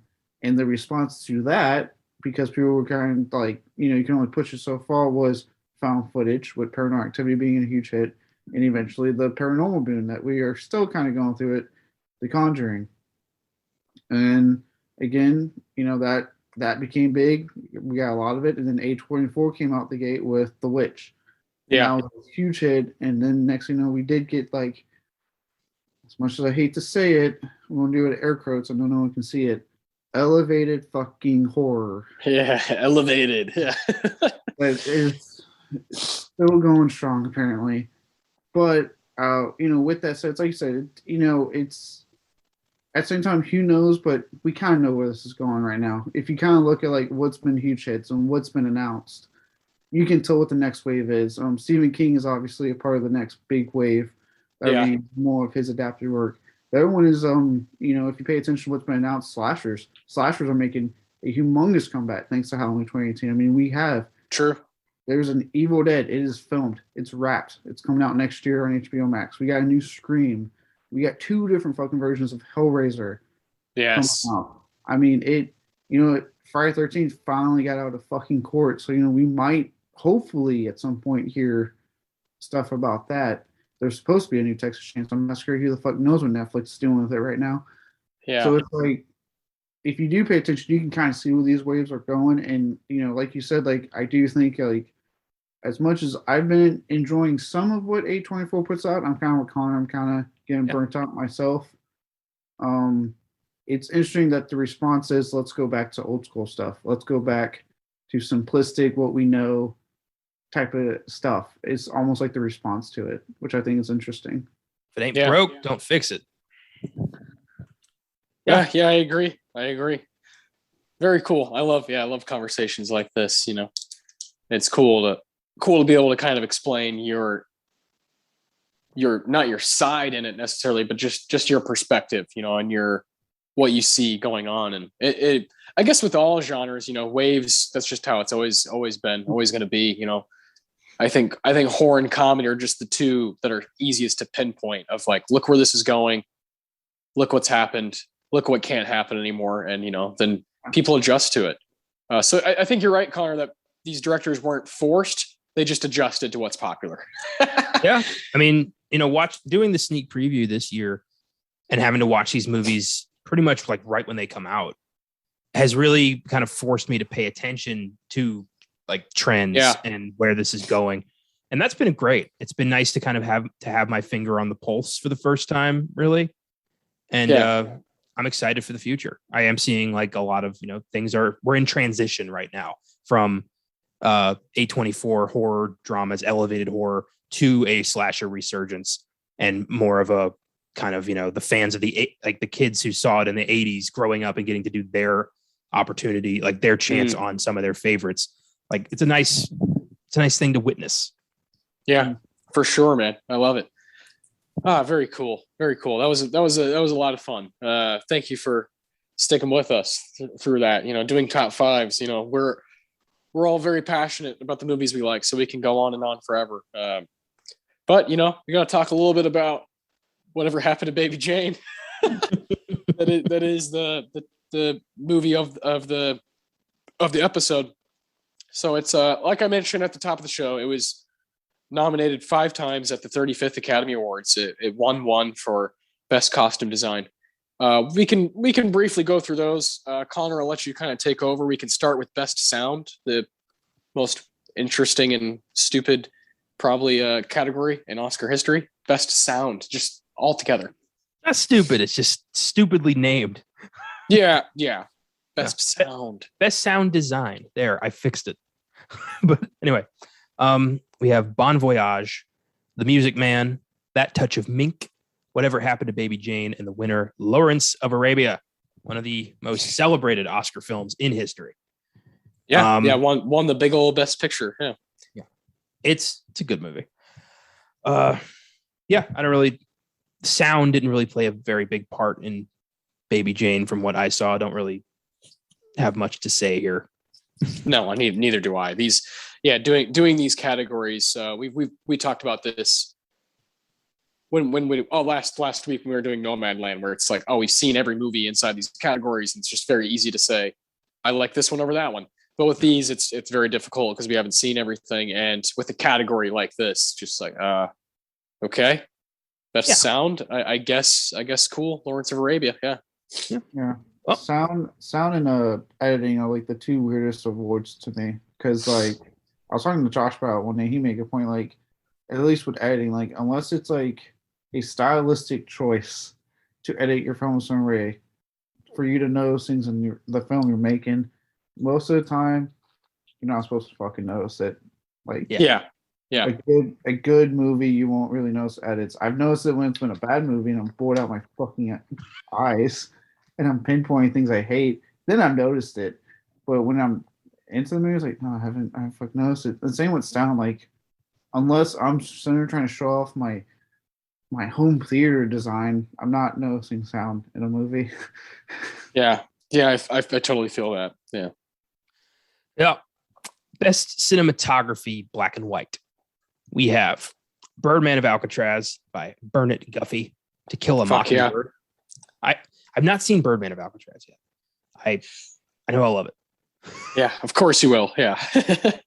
Bert, how could I not? To Kill a Mockingbird, Russell Harlan. 2 for the Seesaw, Ted D. McCord. Whatever Happened to Baby Jane, Ernest Haller. And the winner, The Longest Day, Jean Bourgeon and Walter Wattitz. The Longest Day, I get why that won. That movie was a sprawling epic that I enjoyed. I remember you had issues with the horrible editing of that movie. Yeah, I did not like this movie like at all. Yeah, no, I was a lot more forgiving with the John Wayne movies than you were. Yeah, they're not for me at all, and that's the main thing. And he's just a monster, so it's hard to. It's one thing when it's it's like someone behind the camera, like a Roman Polanski who's just obviously got tons of issues. But when he's like a star, when John Wayne is like an actor, a guy who you're going to see his face over and over, you just get angrier and angrier as time goes. That was. I don't think I'll ever go into his filmography again after doing that episode. It's just like, I'm done. That's it. It's over. I don't ever need to check out any of his movies ever again. Ouch. He's your Fellini. Ouch. Yeah. You liked La Strada, right? Come on. I did like La Strada, and I'm sure like you liked like Liberty Valance, right? Yeah, that one's okay. Yeah. Look, I'll say this. I'll back up Austin here. I don't mind a lot of John Wayne westerns, but Eastwood did better ones with the spaghetti westerns. Way better. In no way am I in team John Wayne when it comes to westerns. I'm 100% in the Clint Eastwood camp. Let me make that very clear. Yeah. I liked more of his movies than Austin did when we did that episode. For sure. Yeah. But he fell asleep through a lot of them. Yeah. He's a total prick. Really long and horrific shit about pretty much everybody who wasn't a rich white man, and he can go straight to hell, which he probably is where he is right now. Yeah. Okay. Good. Glad we got that out of the way. Are you glad? I'm very glad. I don't want anyone thinking that I'm like, enjoying The Searchers over fucking Good, the Bad, and the Ugly. That needs to be. I'm John Wayne at the first Thanksgiving Pilgrims. Yeah, no, that's not Connor. No, Connor does not like this portrayal of Genghis Khan. Good. What a disaster. Hey Caleb, when we launch our new program coming in a few months, we got to do The Conqueror. God, we got to go through that thing again, because that movie got so many people killed. Yeah, there's gonna be so many films that are gonna make me regret this upcoming show so much. Hey, you know what you're signing up for. This ain't the best of the best. This ain't the glamorous side of film. This is the gutter. You can come over here every now and again to do Whatever Happened to Baby Jane and Rosemary's Baby. Yeah. Did you ever watch The Fairly Odd Parents? Oh yeah. Do you remember the anti-fairies? Yeah, of course. That's our what we got coming is the anti version of this show. Yeah, this is Cosmo and Wanda, and that's yeah. Good times. Oh yeah, Fairly Odd Parents is great. One of my favorite intro songs for any cartoon. Thought it was great. Chocolate shake. He jumps into it. Great stuff. This show is filmed in a nice, brightly lit room. The upcoming show will be filmed in a dark, danky dungeon. I don't even smoke, but I'll just have a cigarette, just to calm my fucking shakes. It's gonna be rough. Stapler just to keep me sane. Yeah. All right. Best supporting actor. We have Victor Buono for Whatever Happened to Baby Jane, Telly Savalas for Birdman of Alcatraz, Omar Sharif for Lawrence of Arabia, Terrence Stamp for Billy Budd, and the winner, Ed Beagley for Sweet Bird of Youth. That is a hell of a group of people there. That's a great bunch. Yeah, the supporting actor category is always the one where you look at and you're like, fuck yeah, I want to see all 5 of these guys in a movie together. I didn't know Blofeld was up for an Oscar. Telly Savalas. The worst Blofeld ever, but it's not his fault. Very cool. And Terrence Stamp, man, early on in his career, is Billy Budd. I got to see that movie. Yeah, I keep seeing about that. It's like a fucking pirate adventure. It's gonna be fun. Yeah, fuck yeah. Best actress. We have Betty Davis for Whatever Happened to Baby Jane, Katharine Hepburn for A Long Day's Journey into Night, Geraldine Page for Sweet Bird of Youth, Lee Remick for Days of Wine and Roses, and the winner, Anne Bancroft for The Miracle Worker.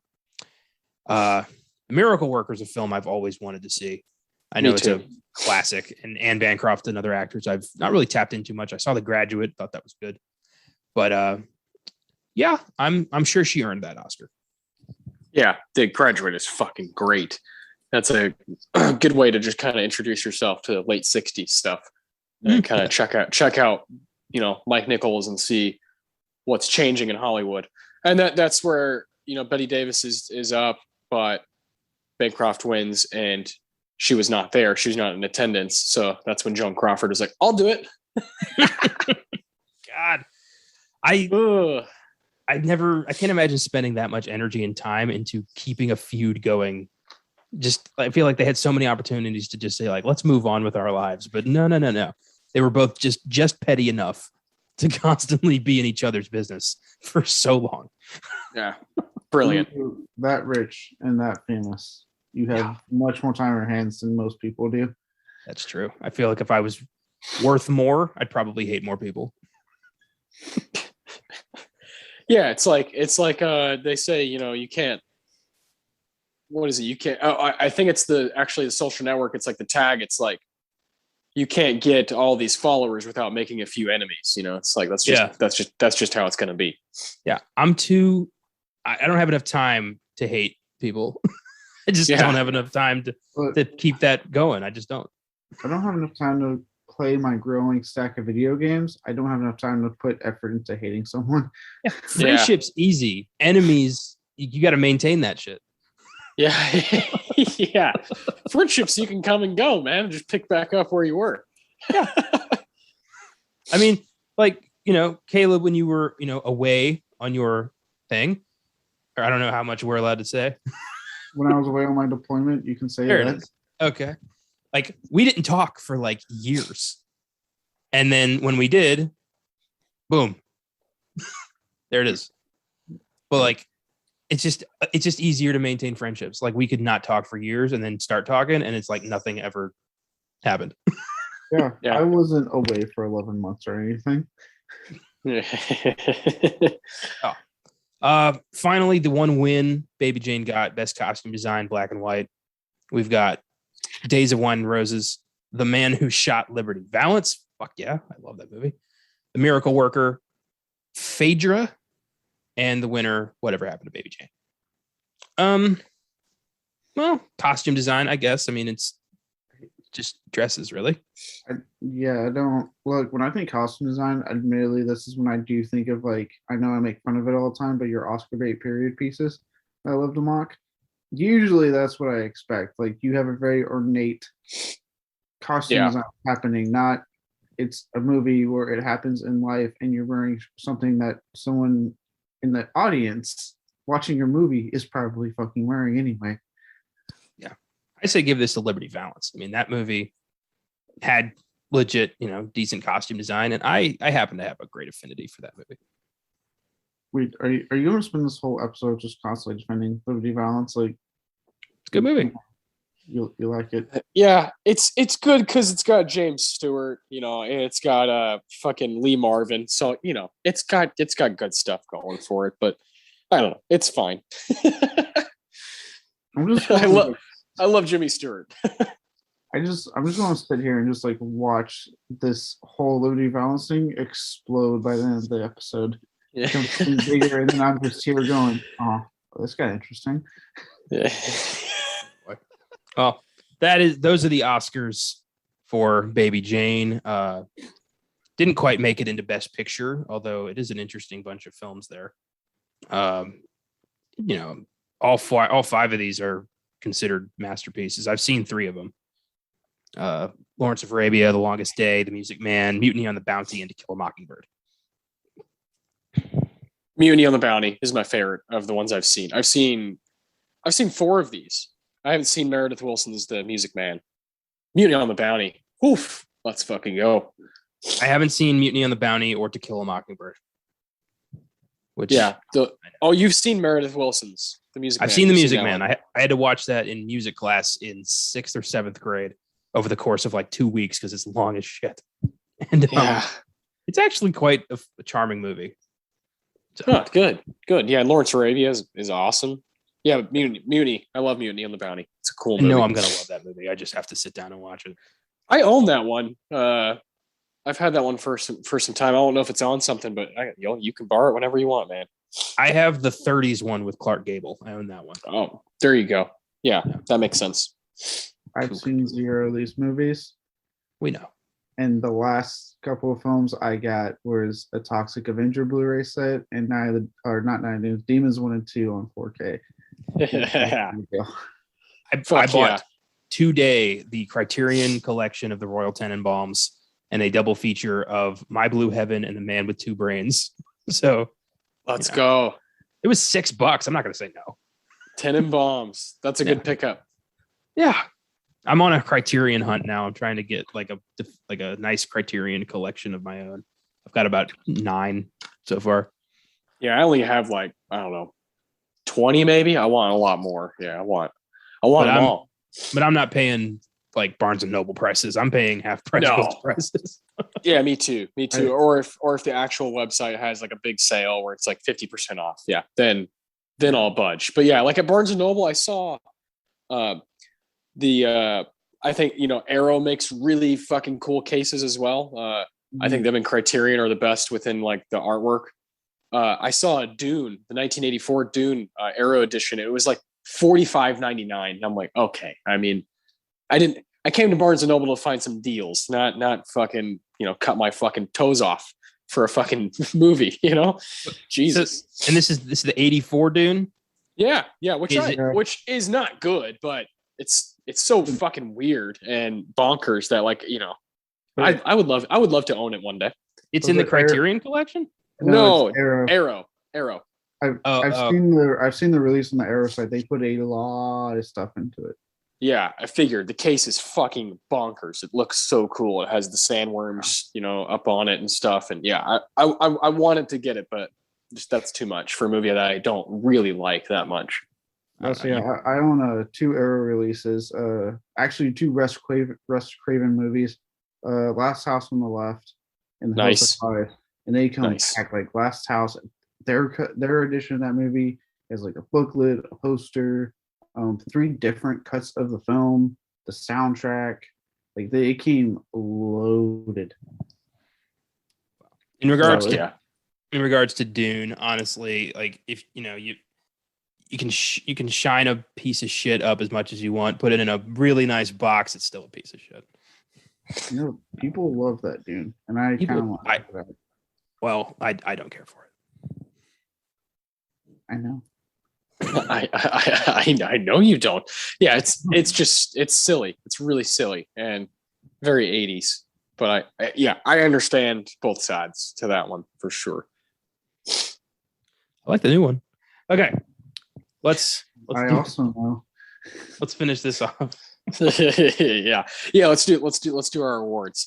We have the Tarantino for best quote of the movie. We have the Ennio Morricone for best music moment. We have the Philip Seymour Hoffman for the best performance of the movie, and then we have the Roger Deakins Award for the best scene of the movie. So, Connor, why don't you start us off? Then we can go Caleb, and then I'll finish us. Okay, I have 2 quotes. The first one is, it just made me laugh. It's when Baby Jane goes to the bank and like tries to deposit some money or something, and she's like, "You recognize me, right? I'm Baby Jane Hudson." And they're like, "Oh, cool, okay." And she's like, "See ya." And as she's walking out, that one guy's just like, "Who the hell is Baby Jane Hudson?" Yeah, I love that. Yeah, I love that line. Yeah, because I hate people who pull the "Do you know who I am" card, and I love for it to backfire. Just be like, "No, we don't." Who are you? Not all of us pay attention to media, so no. Yeah. Not all of us were big vaudeville people 30 years ago. Yeah. Miss Hudson. Baby fucking Jane. Ugh. And then my other one is at the end when Blanche is confessing that she's the one who tried to kill Jane. And Jane, instead of being like, "You crazy bitch," was like, "You mean all this time we could have been friends?" And I'm like, this is such a twisted fucking relationship. Yeah. That's your reaction to like, "Oh, you tried to kill me? Me too. Oh, sister." Well, see, what I think I love about that line of dialogue and that whole scene is that is when Baby Jane is not on planet Earth anymore. She's mentally snapped, and yeah, like that being her response shows you that she is so far fucking gone now. Oh yeah. Like, it's like that should not be your response to your sister admitting that she attempted to run you over. Yep. The letter to daddy has been mailed and it ain't returning to sender. Yeah. Christ. Yeah, good pick. I almost put that one down. Your second one is just perfect. Sums up the movie great. These twisted fucks. Yeah. Shit. Caleb, what's your Tarantino? All right. I actually also have 2 quotes. The first one was it's like a little throwaway line, but like as the movie plays out, it to me has like really weird implications. And that's when Blanche is talking to the housekeeper towards the beginning of the film, and her line is, "We're sisters, Elvira. We know each other very well." Yeah. It's a little throwaway line at the time, but as the movie progresses, it just implies so much fucking more. Yep. That when you hear it again, you're like, oh, it's like a light bulb moment. It really is. Yeah. I obviously this is my first time seeing it, but when I was looking at some quotes on IMDb and I was just like, oh yeah. And I saw that one. I was like, oh fuck, that was foreshadowing. That was cool. And then the second one leads to a pretty horrific scene in my opinion, because I would have the same reaction. that Blanche did, and that's when she hands her a dish. Oh, before she leaves the room, she feels the need to say, we got rats in the cellar. And then like, rat on her dish. Disgusting. It's so disgusting. And the way she delivers it, she meant it as this sick, dark joke. Yeah. And the punchline was, there's a fucking rat for your dinner. Like, oh. My favorite bit of that is her cackling like a, prankster outside the room when she hears Blanche scream. She's like, I gotcha. Yeah. What the fuck? Oh, those are good picks. Yeah, that scene is that's one of the scenes that makes it kind of a horror film. Is like, oh, that's scarier than jump scares. This rat that is on her plate for dinner. You're din, you fuck. I chose kind of a run of dialogue because I liked it a lot. I immediately when I was, it was more towards the beat, or it's earlier in the film, and I just responded to it right away. And it's neither of our main characters, but instead it's the neighbors. It's the Bates. It's Mrs. Bates and Liza Bates talking to each other, and they're watching their television. Liza Bates says, "Gee, she must be about 150 by now." Mrs. Bates says, "As a matter of fact, dear, I think Blanche Hudson is just a few years older than I am." Liza Bates says, "Really?" And then Mrs. Bates, "Yes, dear, really." And then Liza says, "Well, how come we never see her around here? We've been living next door to them for 6 months now, and the only one I ever see is that fat sister slouching around. Don't they ever have company? I mean, it must be awful. Julie says that sister is kind of peculiar. Did you ever notice that?" I love neighbors that are just a bit clueless. They don't have any idea of what's really going on, and they're, we're watching this movie from our couches 60 years later, and here's these neighbors who are yards away from what's really happening inside that house, and they have no idea. It's one of my favorite things about horror is the people that just don't really know what's going on. One. Yeah, the neighbors are kind of our normal people. Them and Elvira, who get to see this relationship from the outside, and everyone's just like, they want to say how fucked up this is, but they're in no position to do anything about it. So they're like, better just keep the peace. And that comes back to haunt, especially Elvira. Oh, yeah. Her curiosity destroys her. Yeah. That's why you never go into these situations. Just stay out of it. Yeah. Yep. Yeah, but at the same time, when the paralyzed sister is being like openly abused by a crazy person, it's hard to just stand by and not want to help them. Okay, then don't step into the room without looking behind you. No, the big one is don't put the fucking hammer down next to the psycho who doesn't want you to find out about what's behind that door. A lot of ways that could have been handled. I would have immediately subdued the psycho personally. I would be like, okay, I see what's happening here. I'm going to subdue you and call the cops. Citizen's arrest. Just go full Ray Peterson on this thing. Just, I am making a citizen's arrest. Anyway. Ties. So it's my Morricone, right? Yes, correct. Okay. This was tough. There's some decent music moments in this film, but overall, I didn't think the score was particularly, iconic or like memorable. So I picked a song moment specifically because of how fucking horrendous it is, and it's Mr. Flagg's audition, where Jane does her rendition of A Letter to Daddy as a grown woman, and it is unbelievably cringy and just shows you how fucking deluded she is about her talent. And it was just like the whole time I'm looking at her like, you insane person, like let it go. Like come to terms with the fact that you're, in your 60s and you can't sing. Yeah. So great. Yeah, great pick. I definitely thought about that one too. This is a tough one. You're right. The Morricone is not easy to give out here, even though it's about a singer dancer. Yeah, that's kind of ironic, isn't it? Yeah. It's actually because it's not easy that I also picked this song, but not this scene that it's in. I picked the beginning scene when she does sing it as a child, because what I like about it, what I like about that beginning one is that it's really kind of like nothing at first until there's that scene later in the movie when it starts playing in her head and she tries singing and she has that mental breakdown because she can't do it. And so for me, that's why I did the beginning one, because it becomes such a horror. It's an innocent moment to show her child stardom that is used to horrific effect later in the movie. Insightful. Yeah, I like that. I like that a lot. It's that I love when that happens in a movie where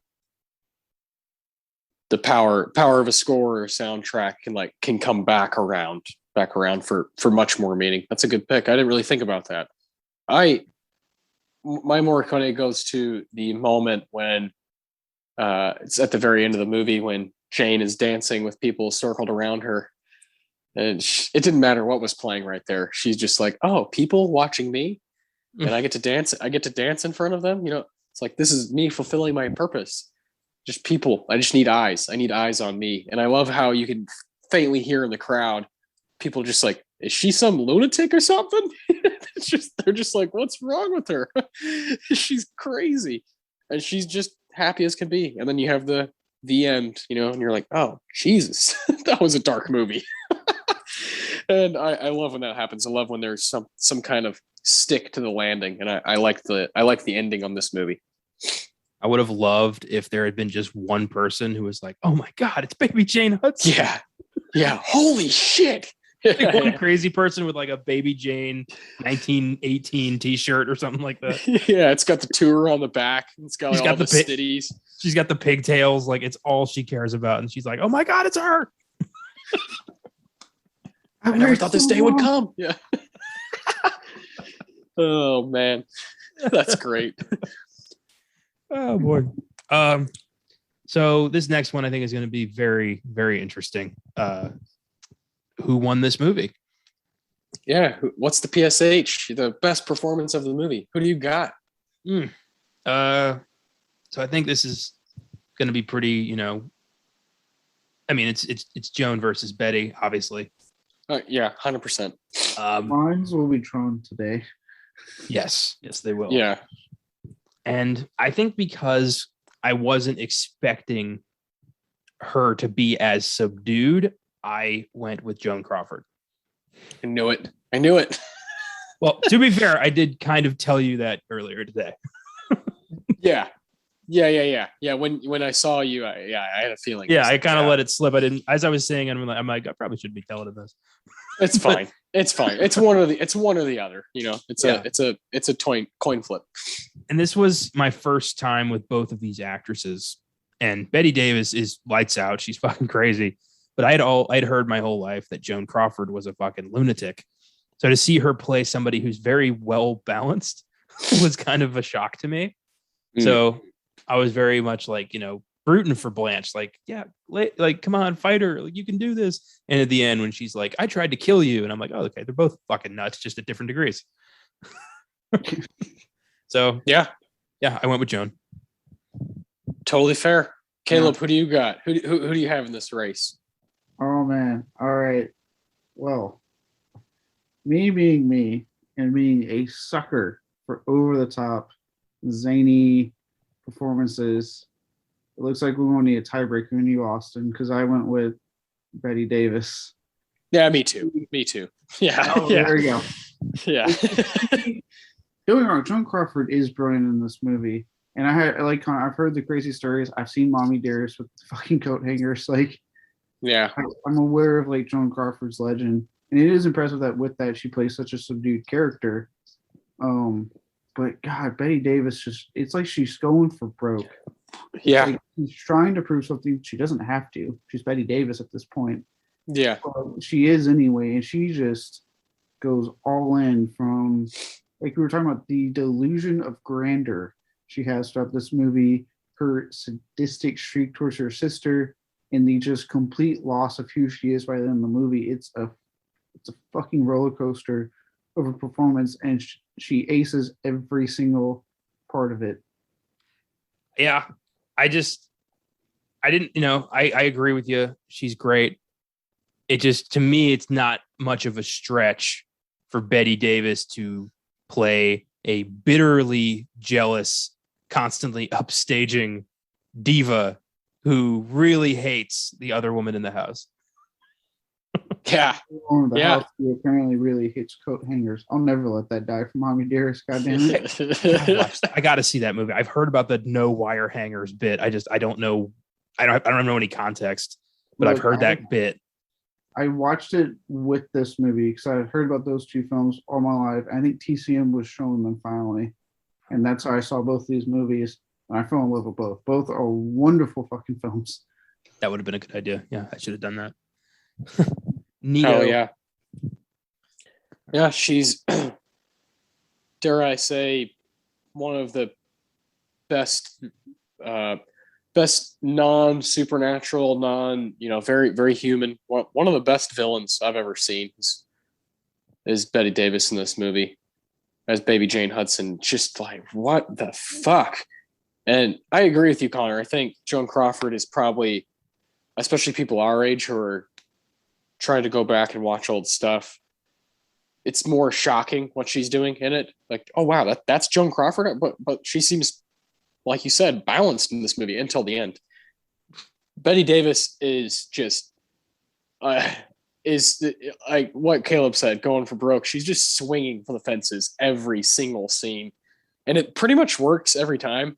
I was reading that some of the stuff she says is is just her improvising. Like, I didn't get you breakfast because you didn't eat din din, shit like that. Just like, what the fuck was that? I fell in love with her performance in this movie. Just scary. The makeup, her hair, how unkempt she seems at all times, how disorganized everything is, while at the same time she's like, I know every little thing that's happening in this house.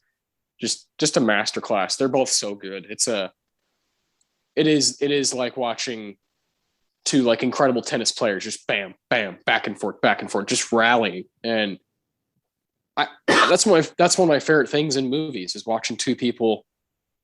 And it's known between them two. It's known between the director, between the audience, that these two people are literally going toe to toe.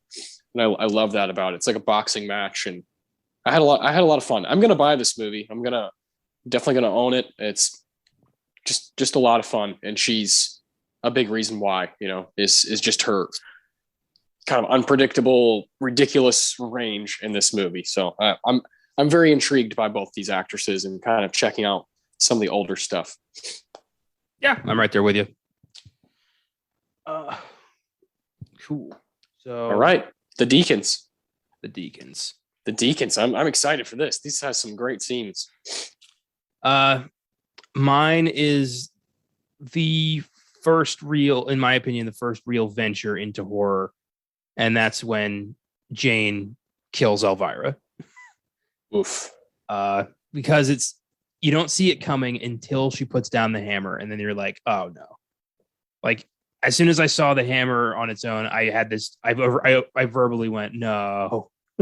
Yeah. And yeah, just Jane with this look in her eyes of like, I'm sorry you had to be here to see this. And then just whack right in the fucking head.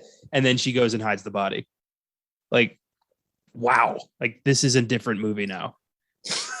And I was stunned at how brutal that was, even by 1962 standards. Of just the one character in this movie who's trying to do the right thing gets fucked. And yeah, she's just like a good Samaritan, and her curiosity, just gets her just annihilated. It's very sad. She's a good character, good performance from Maddie Norman, but good God, just one of the better, more compelling scenes too of the movie, where you're just like, whoa, like that was a masterclass in showing the hammer for a split second. Then, like you said, just kind of the less you see, the better, the more scary it is. So great stuff. Oh yeah. Caleb, your Deacons, what do you got? So for mine, It's I went with the end scene, the whole entire beat sequence at the end, because for me, watching it, you don't realize it until you're getting to it, but this is what they've been building up to. This is what the film's been building up to. This is the ending you're getting, because there's no way in hell that everything you watch, this can be Hollywood a happy ending. There's no fucking way. So this is what you get. You get an ending where you have baby Jane finally fully lost in her, want to stay famous and relevant, which, could be, very relevant in a way to a lot of today's celebrities in some cases. That she's just no longer there. She's no longer on planet Earth. She's no longer aware of what's going on around her. She just cannot let it go. And then Blanche, she was dying, and like you said, admitting to be essentially just as crazy, like trying to murder her sister. And on the beach, and I think to me, one of the most tense moments I'll never forget, and especially watching the second time, was when the cops were asking Baby Jane, "Hey, where's your sister? Where is your sister?" And she's not answering. And all you're saying there, I remember watching, going, "Just stop asking her where the fuck her sister is and go look for her. Just, she's on the beach. Go, she's right there. Stop."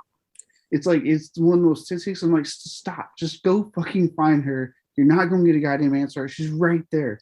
And luckily they find her. But what I like is that the film, in that scene, it does not ever clarify if they found her in time. She was right there. But was she found in time? Did they find her? She's now dead. Like, movie doesn't give you that answer. It just goes, the end. See ya. Yeah, that's it. Just wraps it up in a bow, even if it's not pretty. Yeah, love it. I think my favorite little bit from the ending that I rewound it, and I was like, oh, let me hear that again, is when the cops are sitting at that ice cream stand, and I think his name is Ernie, the guy who's serving ice cream. And then one of the patrons is like, how do you figure? And Ernie goes, cops? How do you figure cops? It's like, fucking A, man. Like Caleb's saying, like, just go do your goddamn job. Like, stop asking fucking locals for tips, you fucking idiots. Such a good scene. It made me laugh when Jane didn't pay for the ice cream. Like, she was just, expected, like, oh, I'm baby Jane Hudson, I'll get free ice cream. Yeah. She was just like, thank you, and just walked away. And he's like, hey, that's 40 cents. And she's like, thank you. It just keeps going. That made me ridiculous. Oh, so good. I love it. Both of those scenes, I think, are fantastic, and both very essential to the movie. I picked one that maybe like someone who hasn't seen it in a long time might forget, but I was wowed by it. It's like a little over an hour into the movie, and it's when hour and a half. I'm not sure.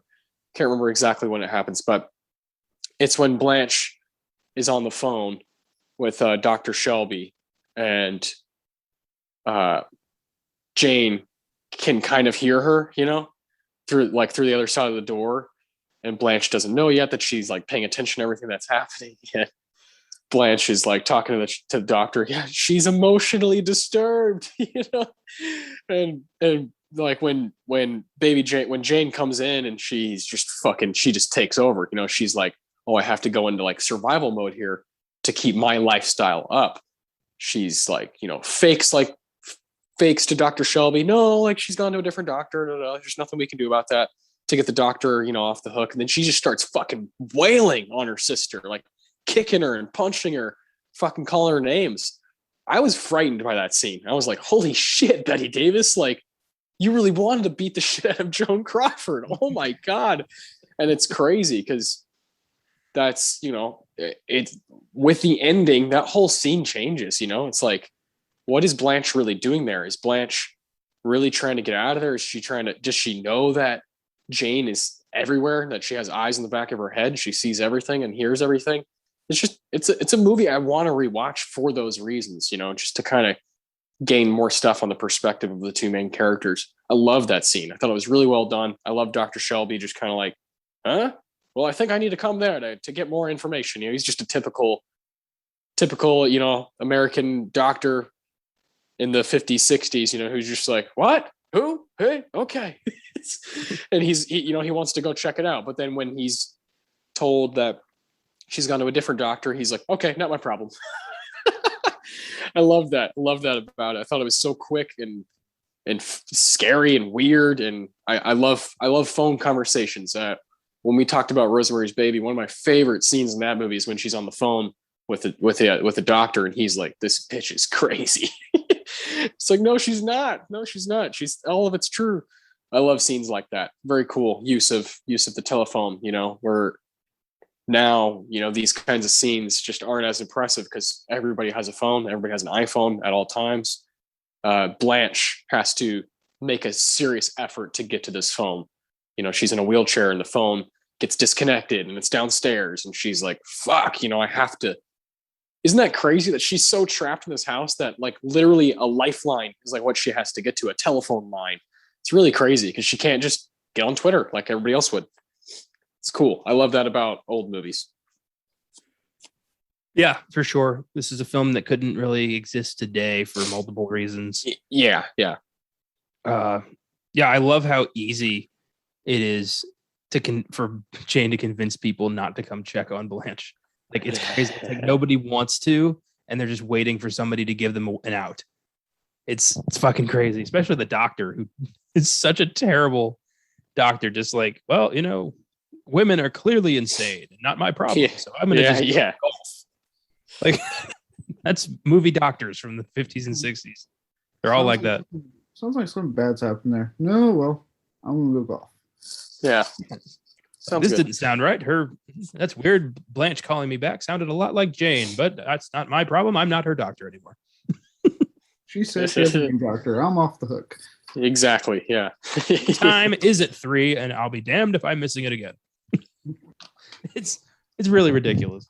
But yeah, it's a great scene that really shows how far Jane is willing to go to keep up this facade. Yeah. It's really fucked. And then just beating the shit out of her. Like, that she tried her best not to fake that. Control. Yeah. Yeah. No. Like, yeah. Betty Davis was like, I'm getting in at least two good kicks here. Yeah. I'm going to hit her ribs right here with this roundhouse kick. Yeah. It's fucking crazy. That she was not going to do the movie until she came to that part in the script and was like, I get to beat her up. Okay, I'll do it. Yeah. Sounds good. Sign me up. So good. I have this scene right now as my other option for best scene, because since I had seen the movie so long, I was one of those, I was like, I forgot about this moment, and when it came, even I was like, Jesus fucking Christ, this is a movie from 1962. What is going on here? She hell was on her. I was like, wow, you want to calm down there a bit? Yeah. I'm just picturing the director being like, okay, cut. No, Betty, cut. Betty, stop, cut. She's just like, ah! It's like in that SNL with Chris Farley. They're like, "Sir, are you aware that you're drinking decaffeinated Colombian crystals?" What? What? You lied to me. Oh man, I love it. That's one of my favorite sketches of all time. It's so simple. You no good son of a bitch. Oh boy, this was good. This was a good one. Beefy. Yeah, always. Yeah, when we do these top fives and drafts and shit, we just can't help ourselves. It's just so much fun talking about movies. So much fun. But next week, come on back with us. We're gonna be talking about Up in the Air from 2009. It's paying some respect to Jason Reitman, whose Ghostbusters comes out next weekend. We'll be talking about Ghostbusters, like the fucking 80s one from on FILMGAZM. And then next Oscar Sunday is Up in the Air, and then sneak preview is the new Ghostbusters. So it's gonna be a lot of fun. Can't wait. Reitman week next week. Yeah, isn't that crazy? We haven't done like Kubrick week or well, there's plenty of people we haven't but Reitman's getting his honor. To be fair, Stan doesn't exactly have new stuff coming out. Yes, Stan. Kubrick's gonna be a bit hard there. Yeah. Oh, Stan. We can get 2 out of 3 out of Kubrick, but not gonna be a hat trick. It's not happening. No, it can't. It quite frankly cannot happen. It can happen with a lot of legends. I would love to do a full-on Scorsese week, a full-on Spielberg week. Guys who are still with us that are living legends. Well, next year we will definitely have opportunity for Scorsese, and I doubt Spielberg's done after West Side Story. Yeah, no way. He has his very self-indulgent autobiography movie he's doing. Oh, yeah. Let's not forget that, boys. Well, good stuff coming. This tomorrow's sneak preview, might as well announce it now. We are not really going to be talking that much about the films of this past weekend because it's not a really good variety, not worth discussion. So what we're going to be doing is in honor of the new Home Alone that nobody's watching. We're going to be talking about, we're going to do our own individual top 10s of what we believe to be the worst remakes that we have seen. So it's going to be fun. Beautiful. Fantastic. I give Baby Jane an 8, by the way. That's a 9 for me. Really, really, really like this movie. Yeah, I'm gonna second that 9. I fell in love with this movie when I first saw it. I still love it. It to me lays a lot of groundwork for what we have now with psychological horror films. Yep. It's all here. And except like you said, it has the balls to me to play with tone a lot, to actually make you, like you were kind of saying at the beginning of this episode, question if it's even a horror movie at times. It has that kind of the balls, if you will, the confidence to do that. And yeah, this is a wonderful film. Yeah, that I do think that. Yeah, if anybody's got balls, it's Bette Davis. Yeah, no kidding. Yeah, well, this was a blast. I love doing these top 5s. Thanks for listening, everyone. Hope you stuck it through to the end, and we will see you next week for a Jason Reitman dramedy. Beautiful. Peace out.